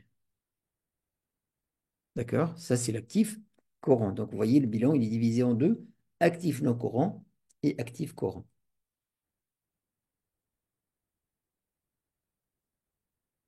Donc, actif courant, ce sont les éléments du patrimoine à court terme, les liquidités ou convertibles en liquidités dans l'année. Donc, on trouve les stocks, on trouve les clients contre-attachés, les autres actifs, les placements et autres actifs financiers, les liquidités équivalentes de liquidités. Total des actifs courants, on va additionner le total des là. Donc, total des actifs courants, on va additionner tout ça. Les stocks, on va les présenter en net des provisions. Les comptes de clients aussi en net des provisions. Et aussi les comptes des autres actifs si l'on a des provisions à constater. Et bien aussi les placements, donc les placements si l'on a des provisions à constater. Total donc des actifs, donc il s'agit de la somme de total des actifs non courants et total des passifs non courants. Donc vous voyez au niveau de bilan, le plus important à retenir, qu'il est divisé donc en deux parties, actifs courants et actifs non courants.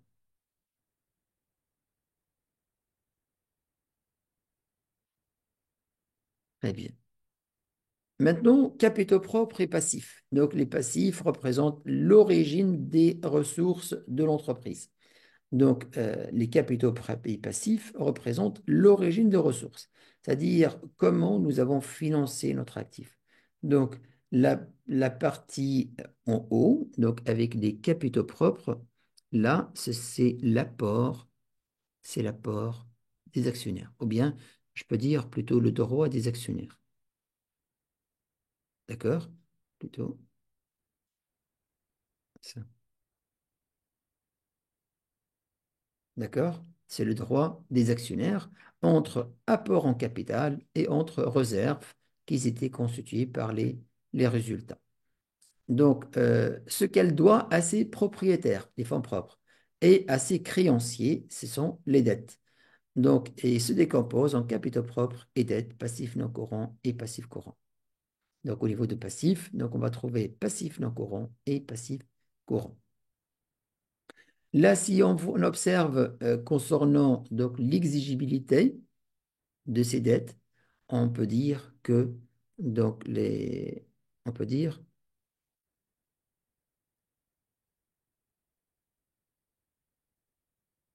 on peut dire que En haut, on a le passif le moins exigible, parce que c'est le droit des actionnaires. Il ne va pas demander restitution de leur rapport. Donc, c'est le passif le moins exigible. Et en bas, on va trouver plutôt le passif le plus exigible. D'accord? Ce sont concours, par exemple, là, on est concours bancaire. Donc, c'est le passif le plus exigible. Donc, on peut dire qu'au niveau des capitaux propres passifs, ils sont classés par ordre d'exigibilité croissante. Par ordre d'exigibilité croissante. Qu'est-ce qu'on va trouver? On va trouver les capitaux propres, donc ils représentent les ressources appartenant à l'entreprise mises à disposition par les actionnaires ou générées par son activité. Donc, tout ce qu'on capitaux propres, on va trouver le capital et tout ce qui est réserve. Les réserves, ce sont des capitaux qui sont générés par l'activité de l'entreprise. Les passifs non courants, donc ce sont les dettes à long terme, donc exigibles au-delà d'une année. On va trouver les emprunts, les autres passifs financiers et les provisions. Le total, il fait le total des passifs non courants. Passifs courants, donc ce sont les dettes. Donc on a dit là, au niveau des passifs. Donc là, c'est pas ça, le passif. Donc nous avons les passifs non courants et nous avons ici le passif courant. D'accord? Donc, passif courant, on trouve les comptes fournisseurs, les autres passifs courants, les autres créditeurs divers, les salaires, l'organisme social, les organismes fiscaux, dette sociale, les concours bancaires. Donc, c'est le total des passifs. Conclusion, le passif de bilan permet de comprendre comment l'entreprise finance ses activités entre apport interne, c'est-à-dire le capital et capitaux propres, et dette. Donc, cette structure est indispensable pour analyser la solvabilité, l'autonomie financière et la capacité d'endettement de l'entreprise. Deuxième élément des états financiers, c'est l'état de résultat. C'est l'état de résultat. Et donc, comme je vous ai dit tout à l'heure, donc, on a dit que le bilan, donc, il reflète la situation donc, de patrimoniale de l'entreprise à telle date, alors que l'état de résultat, c'est plutôt donc, est un document de synthèse qui présente la performance économique de l'entreprise sur une période donnée. Et donc, on dit du 1er janvier au 31/12. Donc, c'est la euh, période donnée. Donc, contrairement au bilan, qui est photostatique, donc l'état de résultat est dynamique. Donc, il montre les revenus générés et les charges supportées pour déterminer le résultat de l'entreprise. Donc, c'est ça, qu'est-ce qu'il reflète l'état de résultat? Il va nous refléter comment les produits ils étaient générés, comment les charges et les dépenses de l'entreprise ils étaient réparties pour déterminer à la fin le résultat de l'exercice. Donc, l'état de résultat est un outil essentiel d'analyse de performance. Donc, il permet de savoir si l'entreprise est rentable et où se situent les charges les plus importantes. Donc, c'est un document incontournable pour les investisseurs, les banques et bien sûr le management. Donc, de quoi il est composé? On va trouver les produits d'exploitation. Donc, et d'ailleurs, donc, vous allez remarquer que on s'intéresse donc, et d'ailleurs, lorsqu'on va observer, on va étudier la norme, par exemple, sur les revenus, on va voir comment on distingue entre revenus et gains. Quand on parle de revenus, ce sont les produits qui sont générés par l'exploitation. Et quand on parle de gains, ce sont des produits qui sont générés par une activité hors l'objet essentiel de l'entreprise. Exemple, des gains de change, des gains des produits financiers. euh, d'accord? Et donc là, on fait donc l'exploitation et là, on va faire tout ce qui est hors exploitation et tout ce qui est extraordinaire. D'accord? Donc cette partie pour les produits d'exploitation. Donc partie représente les ressources générées par l'activité de l'entreprise, donc les revenus, les autres produits d'exploitation, les productions immobilisées. Donc on obtient un total de produits. Les charges d'exploitation, vous voyez, produits d'exploitation, charges d'exploitation pour déterminer un résultat d'exploitation. D'accord? Pour déterminer le résultat d'exploitation que nous avons ici. Résultat d'exploitation. Ça, c'est l'activité. d'exploitation de l'entreprise. C'est le cœur d'activité de l'entreprise. Les autres, ce sont des autres, que ce soit des charges produits ordinaires ou bien extraordinaires. Mais ce n'est pas le cœur de métier, ce n'est pas le cœur d'activité de l'entreprise. Cette présentation, on l'appelle une présentation en liste. C'est une présentation en liste de l'état de résultat. Résultats des activités ordinaires, donc on ajoute ensuite les éléments financiers, résultats non directement liés à l'exploitation. Vous voyez? Donc nous avons tout d'abord, nous avons déterminé un résultat d'exploitation et maintenant, ce sont des produits et charges qui ne sont pas directement liés à l'exploitation, les charges financières, les produits de placement, les autres gains et pertes. Cela donne résultat des activités ordinaires avant l'impôt. Mais tout ça, c'est de l'activité ordinaire. C'est vrai, ce n'est pas de l'exploitation, mais c'est une activité ordinaire. Puis on soustrait donc l'impôt sur le société, on obtient le résultat des activités ordinaires après impôt.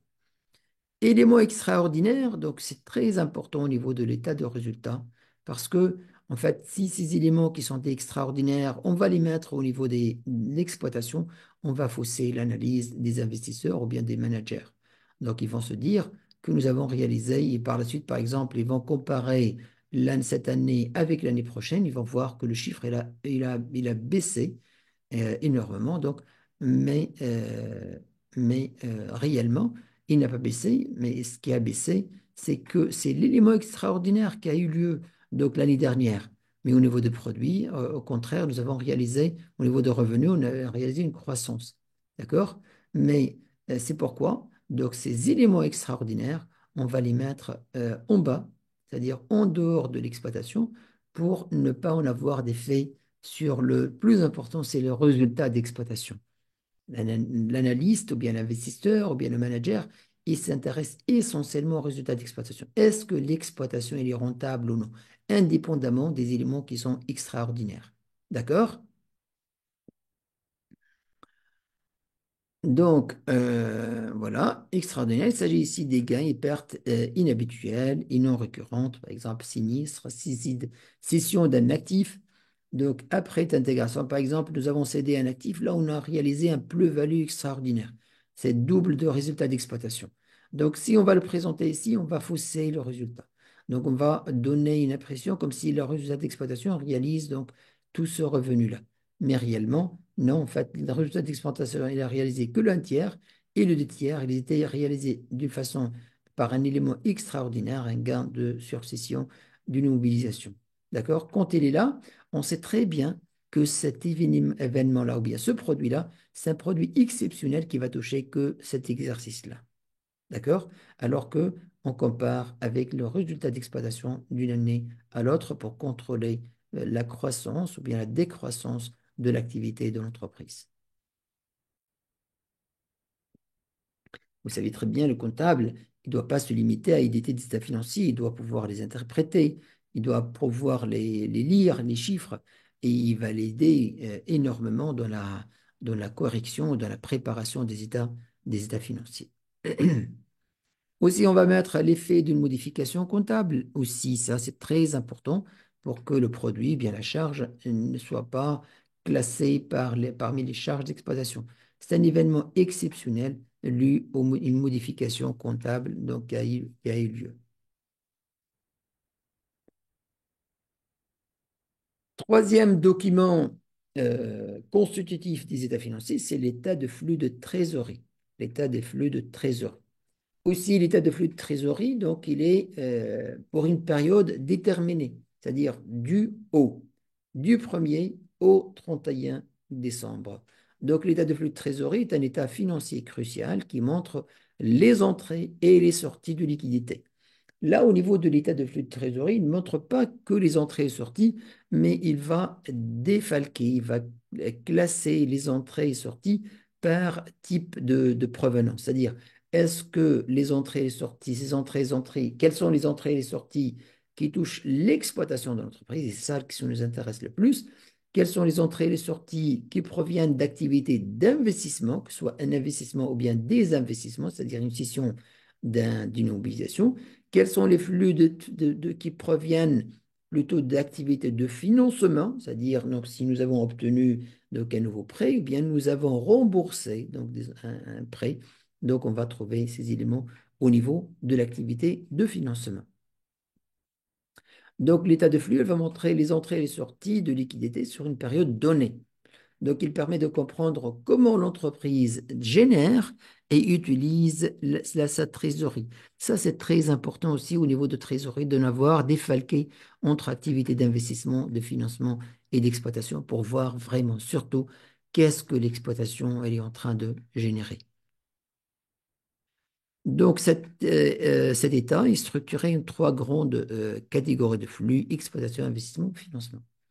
Donc, l'état de flux de trésorerie offre une vision dynamique et transparente donc, de la situation financière d'une entreprise. Il permet de répondre à une question essentielle. L'entreprise est-elle capable de générer assez de liquidités pour assurer son activité, investir et rembourser ses dettes?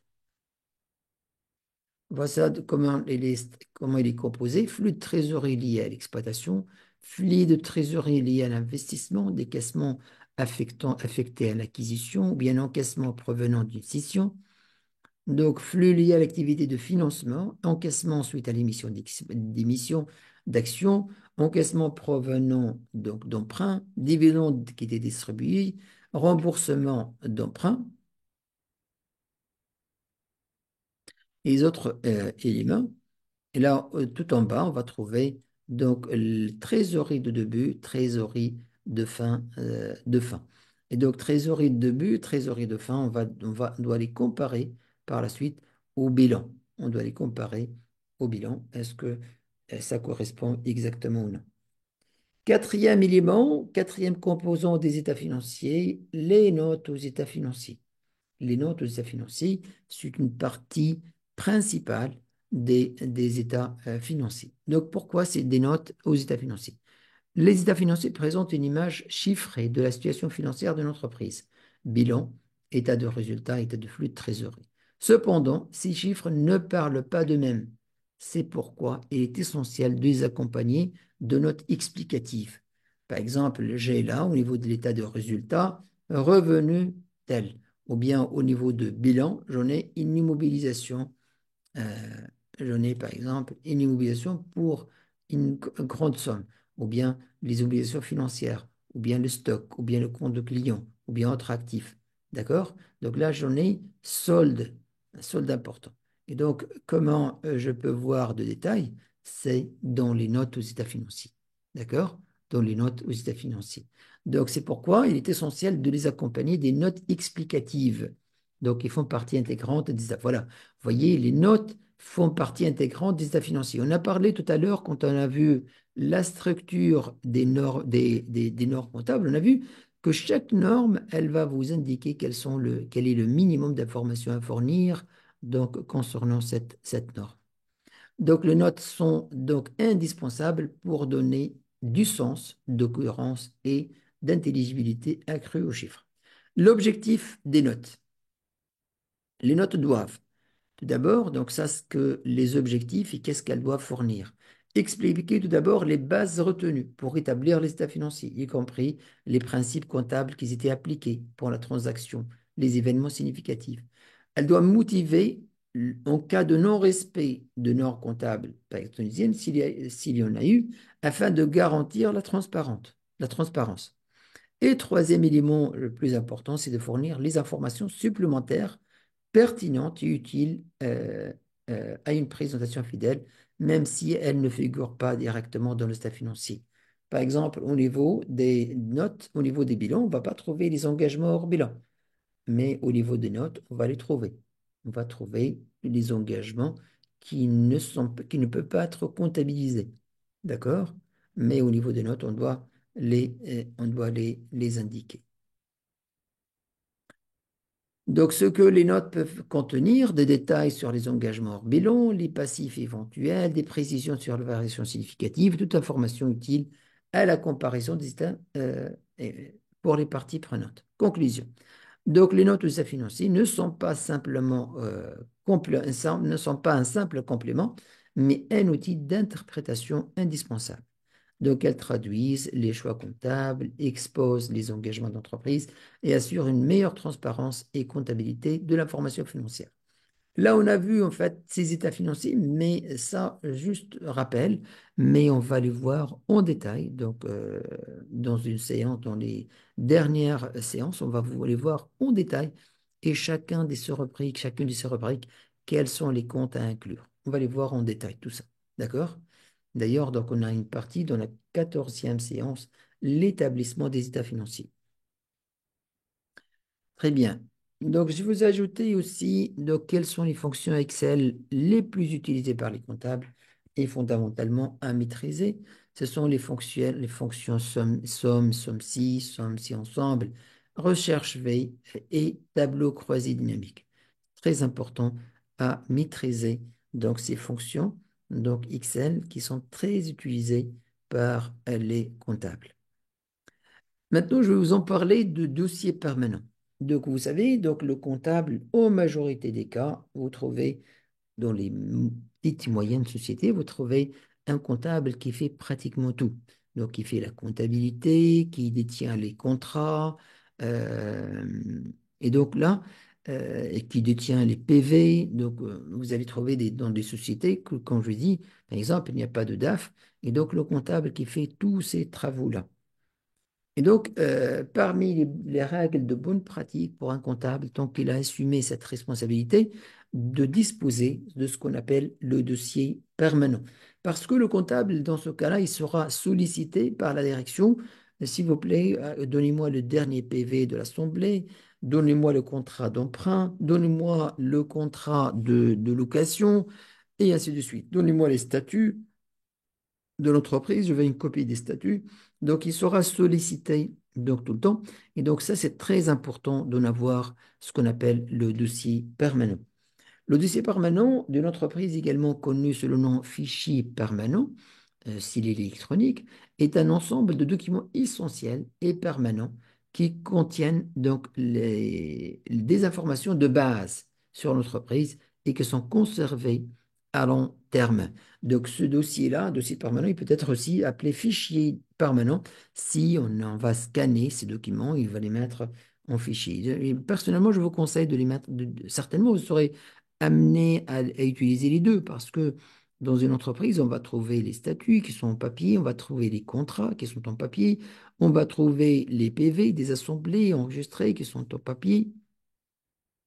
Et donc, on aura les deux. Mais pour protéger les originaux, il vaut mieux faire un fichier permanent. Et comme ça, quand vous aurez, quelqu'un vous demande par exemple un PV, vous allez envoyer un fichier qu'il peut l'imprimer. Donc, qu'est-ce qu'on va trouver dans le dossier permanent? Donc, la structure générale de dossier permanent, on va trouver une section administrative, une section légale, une section fiscale, une section comptable, une section sociale, une section commerciale et une section informatique. Donc, par exemple, dans la section administrative, on va trouver, et là, en fait, voilà comment on va les référencier. Donc, si nous avons mis la section administrative, nous avons utilisé la lettre A. Euh, Lorsque on va explorer, on va détailler la section administrative, on va commencer par A-1, A-2, les statuts, les actes de concession et de modification, A3, les autorisations administratives et les licences, A4, organigramme, A5, politique. Et si on descend, par exemple, là, B2, les sections légales, nous avons les procès-verbaux des assemblées générales, B221, le PV les PV des AGO, le B22, les PV des AGO, des AGC, Assemblée Générale Constitutive, Assemblée Générale Ordinaire, et en dessous, on va trouver B2221, le PV de l'AGO de 34, par exemple, approbation des états financiers de 2021. Et cette référence-là, on doit la mettre où? On doit la mettre au niveau de documents. Donc, comme vous le voyez ici, par exemple, donc ce document-là, on a mis B221. D'accord? Et là, lorsque, tout d'abord, donc, l'utilité, c'est de le retrouver facilement, c'est-à-dire si j'en ai besoin de faire une copie de ce PV, Donc, directement, je vais à la section B. Vous allez trouver, par exemple, les sections sont séparées par des intercalaires de cette façon. Section 1 en bleu, par exemple, section 2 intercalaire en vert. Donc, directement, je vais dans la section légale. Par la suite, directement, je vais sous les B2 et le B22, je vais trouver le B2221. D'accord? Je peux donc prendre ce document-là, y faire une copie. L'avantage aussi, c'est lorsque j'en ai ces documents qui sont éparpillés, après avoir communiqué la direction, par exemple, ils m'ont retourné ce document. Avec cette référence, je vais pouvoir reclasser ce document. J'en ai B221, donc je dois le mettre en dessous de la section B, de la sous-section B221 PV des AJO. D'accord? Très important d'avoir cette classification et cette organisation. Parce que vous serez sollicité par votre directeur général. Il va vous demander, donnez-moi le PV, donc de PV de la chambre de tel, PV de changement d'adresse. Vous avez par exemple à enregistrer, bien changer, mettre à jour votre matricule fiscale. Et donc vous avez besoin de PV de changement d'adresse. Et donc il va vous demander le PV de changement d'adresse. Donc s'il n'est pas reclassé, vous allez trouver des difficultés donc à le trouver. D'accord? Ça va donner vraiment une bonne image donc, pour votre organisation. Donc la direction elle va voir que vraiment donc, vous êtes organisé et vous méritez d'en avoir cette responsabilité de classer, de sauvegarder ces documents importants donc de votre entreprise. D'accord? Et donc, ça motive donc l'entreprise un jour, s'il a une promotion pour un poste de DAF, et donc certainement vous saurez les privilégier.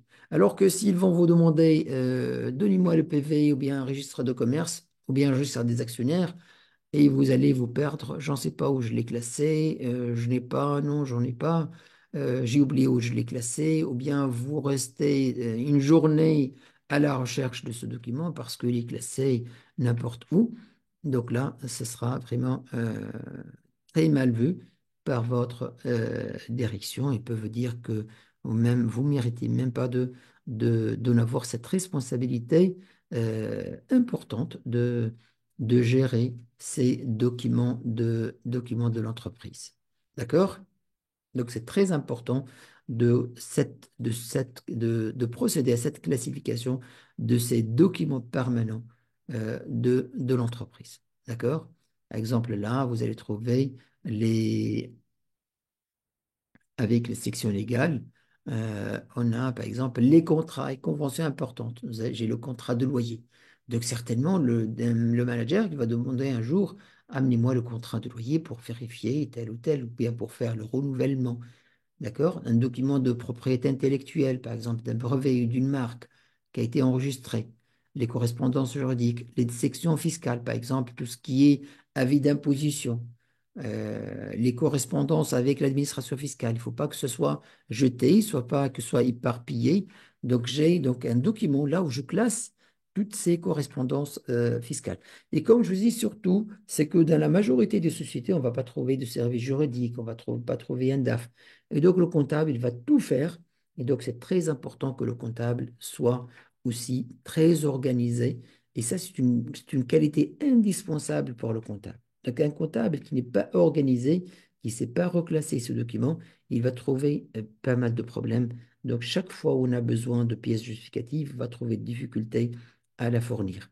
Et donc, comment s'organiser? C'est de cette façon comment on organise nos documents juridiques. D'accord? Très bien. Donc là, je vous ai mis donc une autre section des bonnes pratiques. Quelles sont les bonnes pratiques d'un comptable? Donc, parmi les bonnes pratiques, et là, c'est indispensable, c'est la notion des mentions obligatoires des factures. Vous savez, par exemple, là en Tunisie, nous avons près de 11 mentions obligatoires dans notre facture. C'est-à-dire, une facture qui ne contient pas l'une de ces mentions obligatoires, lors d'un contrat fiscal, elle peut être rejetée. C'est-à-dire, ils ne vont pas admettre que cette facture constitue une charge, et donc ils vont réintégrer le montant de cette facture dans le résultat, et donc le résultat, il va augmenter, et par conséquent, l'impôt à payer, il va augmenter. Et donc là, c'est très important de voir dans chacun de vos pays quelles sont les mentions obligatoires des factures. Donc, une facture qui ne contient pas, par exemple, un numéro de notification fiscale du vendeur, elle sera rejetée par l'administration fiscale. Une facture qui ne contient pas de numéro, elle ne sera pas considérée comme une facture. Une facture sans date, elle ne sera pas considérée une facture. Une facture sans dénomination sociale ou nom prénom de vendeur et l'acheteur, elle sera rejetée. Une facture sans adresse de vendeur, elle sera rejetée. Une facture sans description détaillée de biens et services, elle sera rejetée. Les quantités, le prix unitaire, le montant de TVA, les montants total, les mentions de facture, ou bien invoice. Donc, si au niveau de le document, on ne précise pas que c'est une facture, elle ne sera pas admise en déduction. D'accord? Par exemple, vous avez votre fournisseur vous a donné plutôt un BL. Donc, un BL, ce n'est pas une facture. On ne peut pas comptabiliser sur la base de BL. D'accord? Même si on comptabilise sur la base de BL, ça doit être provisoire, donc à la fin de l'année, pour le principe de séparation des exercices. Mais on doit, par la suite, donc, en avoir notre facture. Donc, moi, je vous conseille, parmi les choses que j'ai fait, donc, quand j'étais DAF, donc j'avais un tampon caché, tampon, là où j'ai mis toutes ces mentions obligatoires. Et donc, je demandais à mon comptable, chaque fois où il reçoit une facture, il va mettre ce tampon donc, de cette facture, il va avoir comme une checklist. Donc, à checker cette liste-là à chaque facture. Vérifier dès la réception de facture que cette facture, elle contient toutes ces mentions obligatoires avant de passer au paiement de la facture. L'erreur à commettre, qu'il ne faut jamais commettre, c'est de payer une facture qui manque une de ces mentions obligatoires. Parce que là, vous risquez de perdre cette charge. D'accord? Et donc, parmi les bonnes pratiques, c'est de confectionner donc, un cachet qui contient toutes ces mentions obligatoires. Donc, vous allez investiguer donc, au niveau de votre législation quelles sont les mentions obligatoires. Normalement, ce sont les mêmes. Donc, par exemple, donc, même en France, ce sont les mêmes mentions obligatoires. Donc, c'est un système francophone. Normalement, ce sont les mêmes mentions. Donc, j'ai confectionné donc, un tampon et je demandais à mon comptable, dès qu'il reçoit une facture, la première des choses à faire, c'est de mettre ce cachet sur la facture et pointer condition, mention par mention. Donc, vérifier que toutes ces mentions elles existent. Si les mentions elles existent, il peut passer à l'étape suivante de comptabiliser. Si l'une des mentions n'existe pas, il doit directement donc demander, soit au service d'achat ou bien directement au fournisseur, de lui fournir une nouvelle facture qui contient toutes ces mentions qui manquent. D'accord? Donc ça, c'est très important.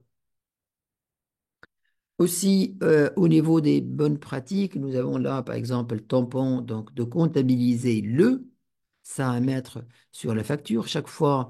Et là, pour identifier donc les factures qui étaient comptabilisées et les factures qui n'étaient pas comptabilisées, tout d'abord, donc, et ne pas commettre l'erreur de comptabiliser doublement une facture. Aussi, de mettre le numéro de l'écriture. Numéro de l'écriture, donc sur la facture, dès que chaque fois on a besoin de revoir l'écriture, donc on va directement saisir parce que les logiciels, ils vous donnent la possibilité de chercher les écritures par numéro.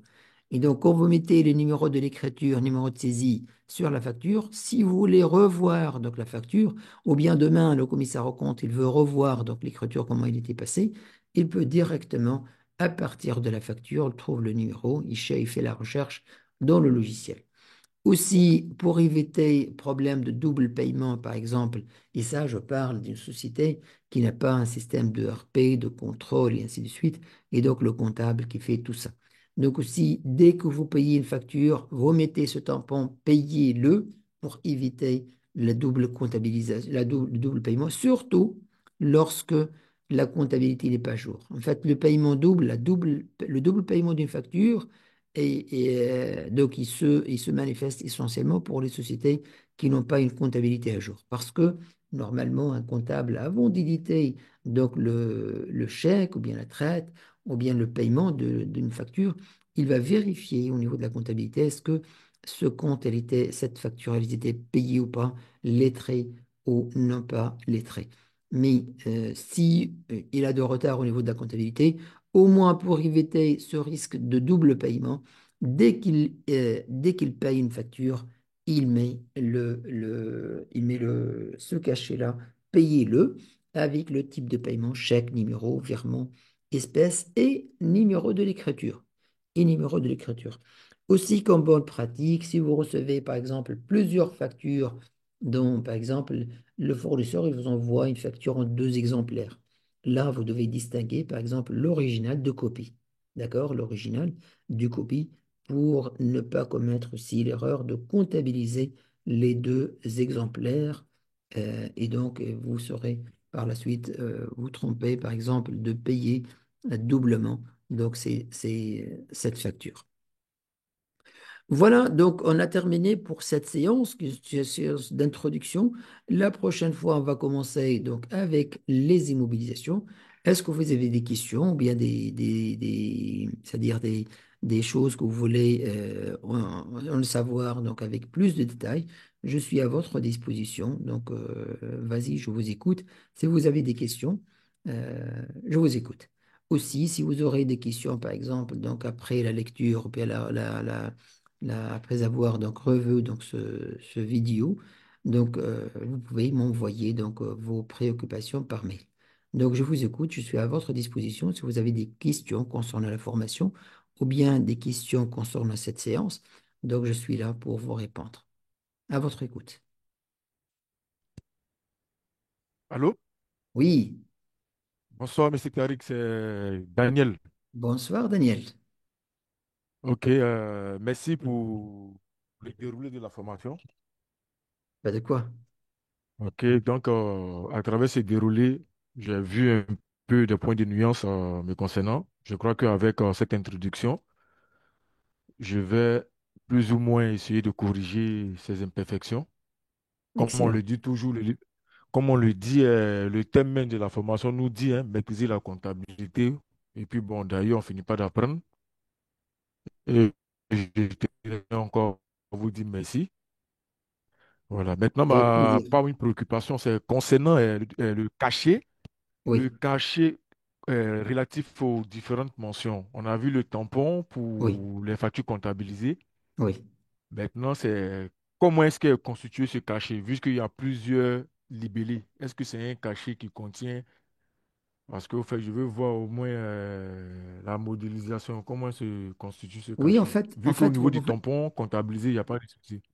oui, c'est le même tampon, mais là, en fait, vous allez mettre, c'est pas la peine de mettre la totalité. Par exemple, vous mettez là numéro identification fiscale ou bien matricule fiscale. Par exemple, là, vous allez mettre numéro N, par exemple N, au lieu d'écrire comme ça, donc Ah, numéro ok, facture, N facture. ok, Date d'émission, vous allez mettre date facture. ah, ok, ok, Dénomination, vous voyez? ok, Et par la suite, ce sera ah, certainement ok, donc un grand cachet, donc avec peut-être en largeur et en hauteur, il va être donc avec ces 10 mentions, mais oui, c'est très important. Et là, ok, les problèmes avec ok, l'administration fiscale se posent donc au moment d'un contrôle fiscal. Aucune société n'est à l'abri d'un contrôle fiscal. Donc, vous pouvez ça passer c'est clair. des années sans avoir le contrôle, mais le jour où un contrôle va passer, il va vraiment, donc il peut bouleverser tout votre service. Donc, s'il trouve plusieurs factures qui ne respectent pas ça, et donc, ce sera très mal vu par vos supérieurs. Ils vont vous dire comment vous avez autorisé le paiement de telles factures sans vérifier ces mentions obligatoires. Vous êtes normalement donc connaître ces mentions obligatoires et vous devez normalement les contrôler avant de passer. C'est parce que si vous allez comptabiliser, vous allez passer cette facture au paiement, c'est comme si vous allez donner votre accord sur le paiement de la facture.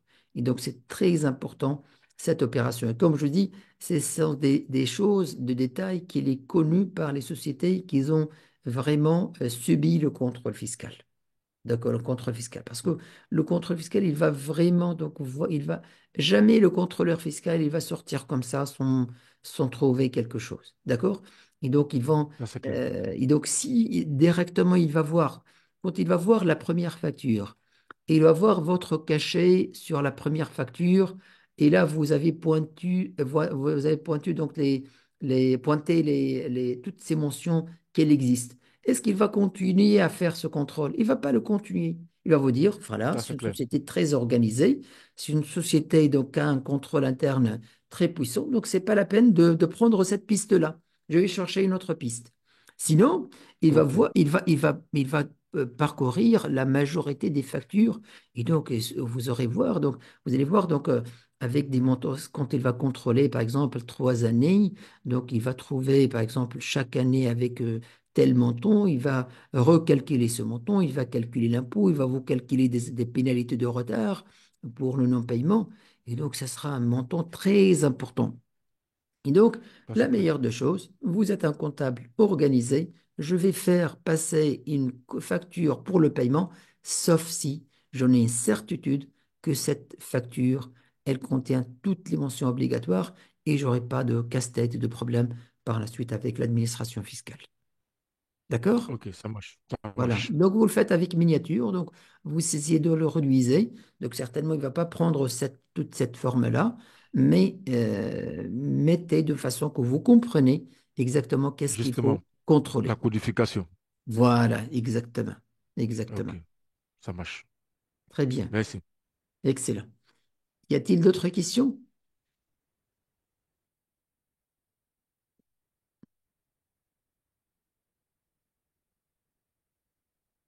Très bien. Donc, s'il n'y a pas d'autres questions, donc on va s'arrêter là ce soir.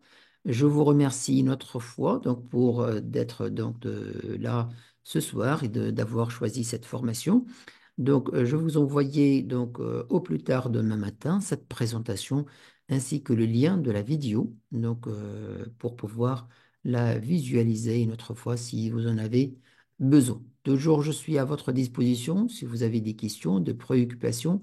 N'hésitez pas à me les envoyer donc au courant de la semaine, même si vous avez des difficultés dans votre travail, de passer une écriture, comment la passer, comment la vérifier, n'hésitez pas à me l'envoyer et je vais vous assister avec grand plaisir. Merci beaucoup, bonne soirée et à très bientôt. Ok, merci, Monsieur Tarek. Au revoir, Merci, au revoir. au Merci, au revoir, revoir. merci, au Merci, au revoir, revoir. au revoir.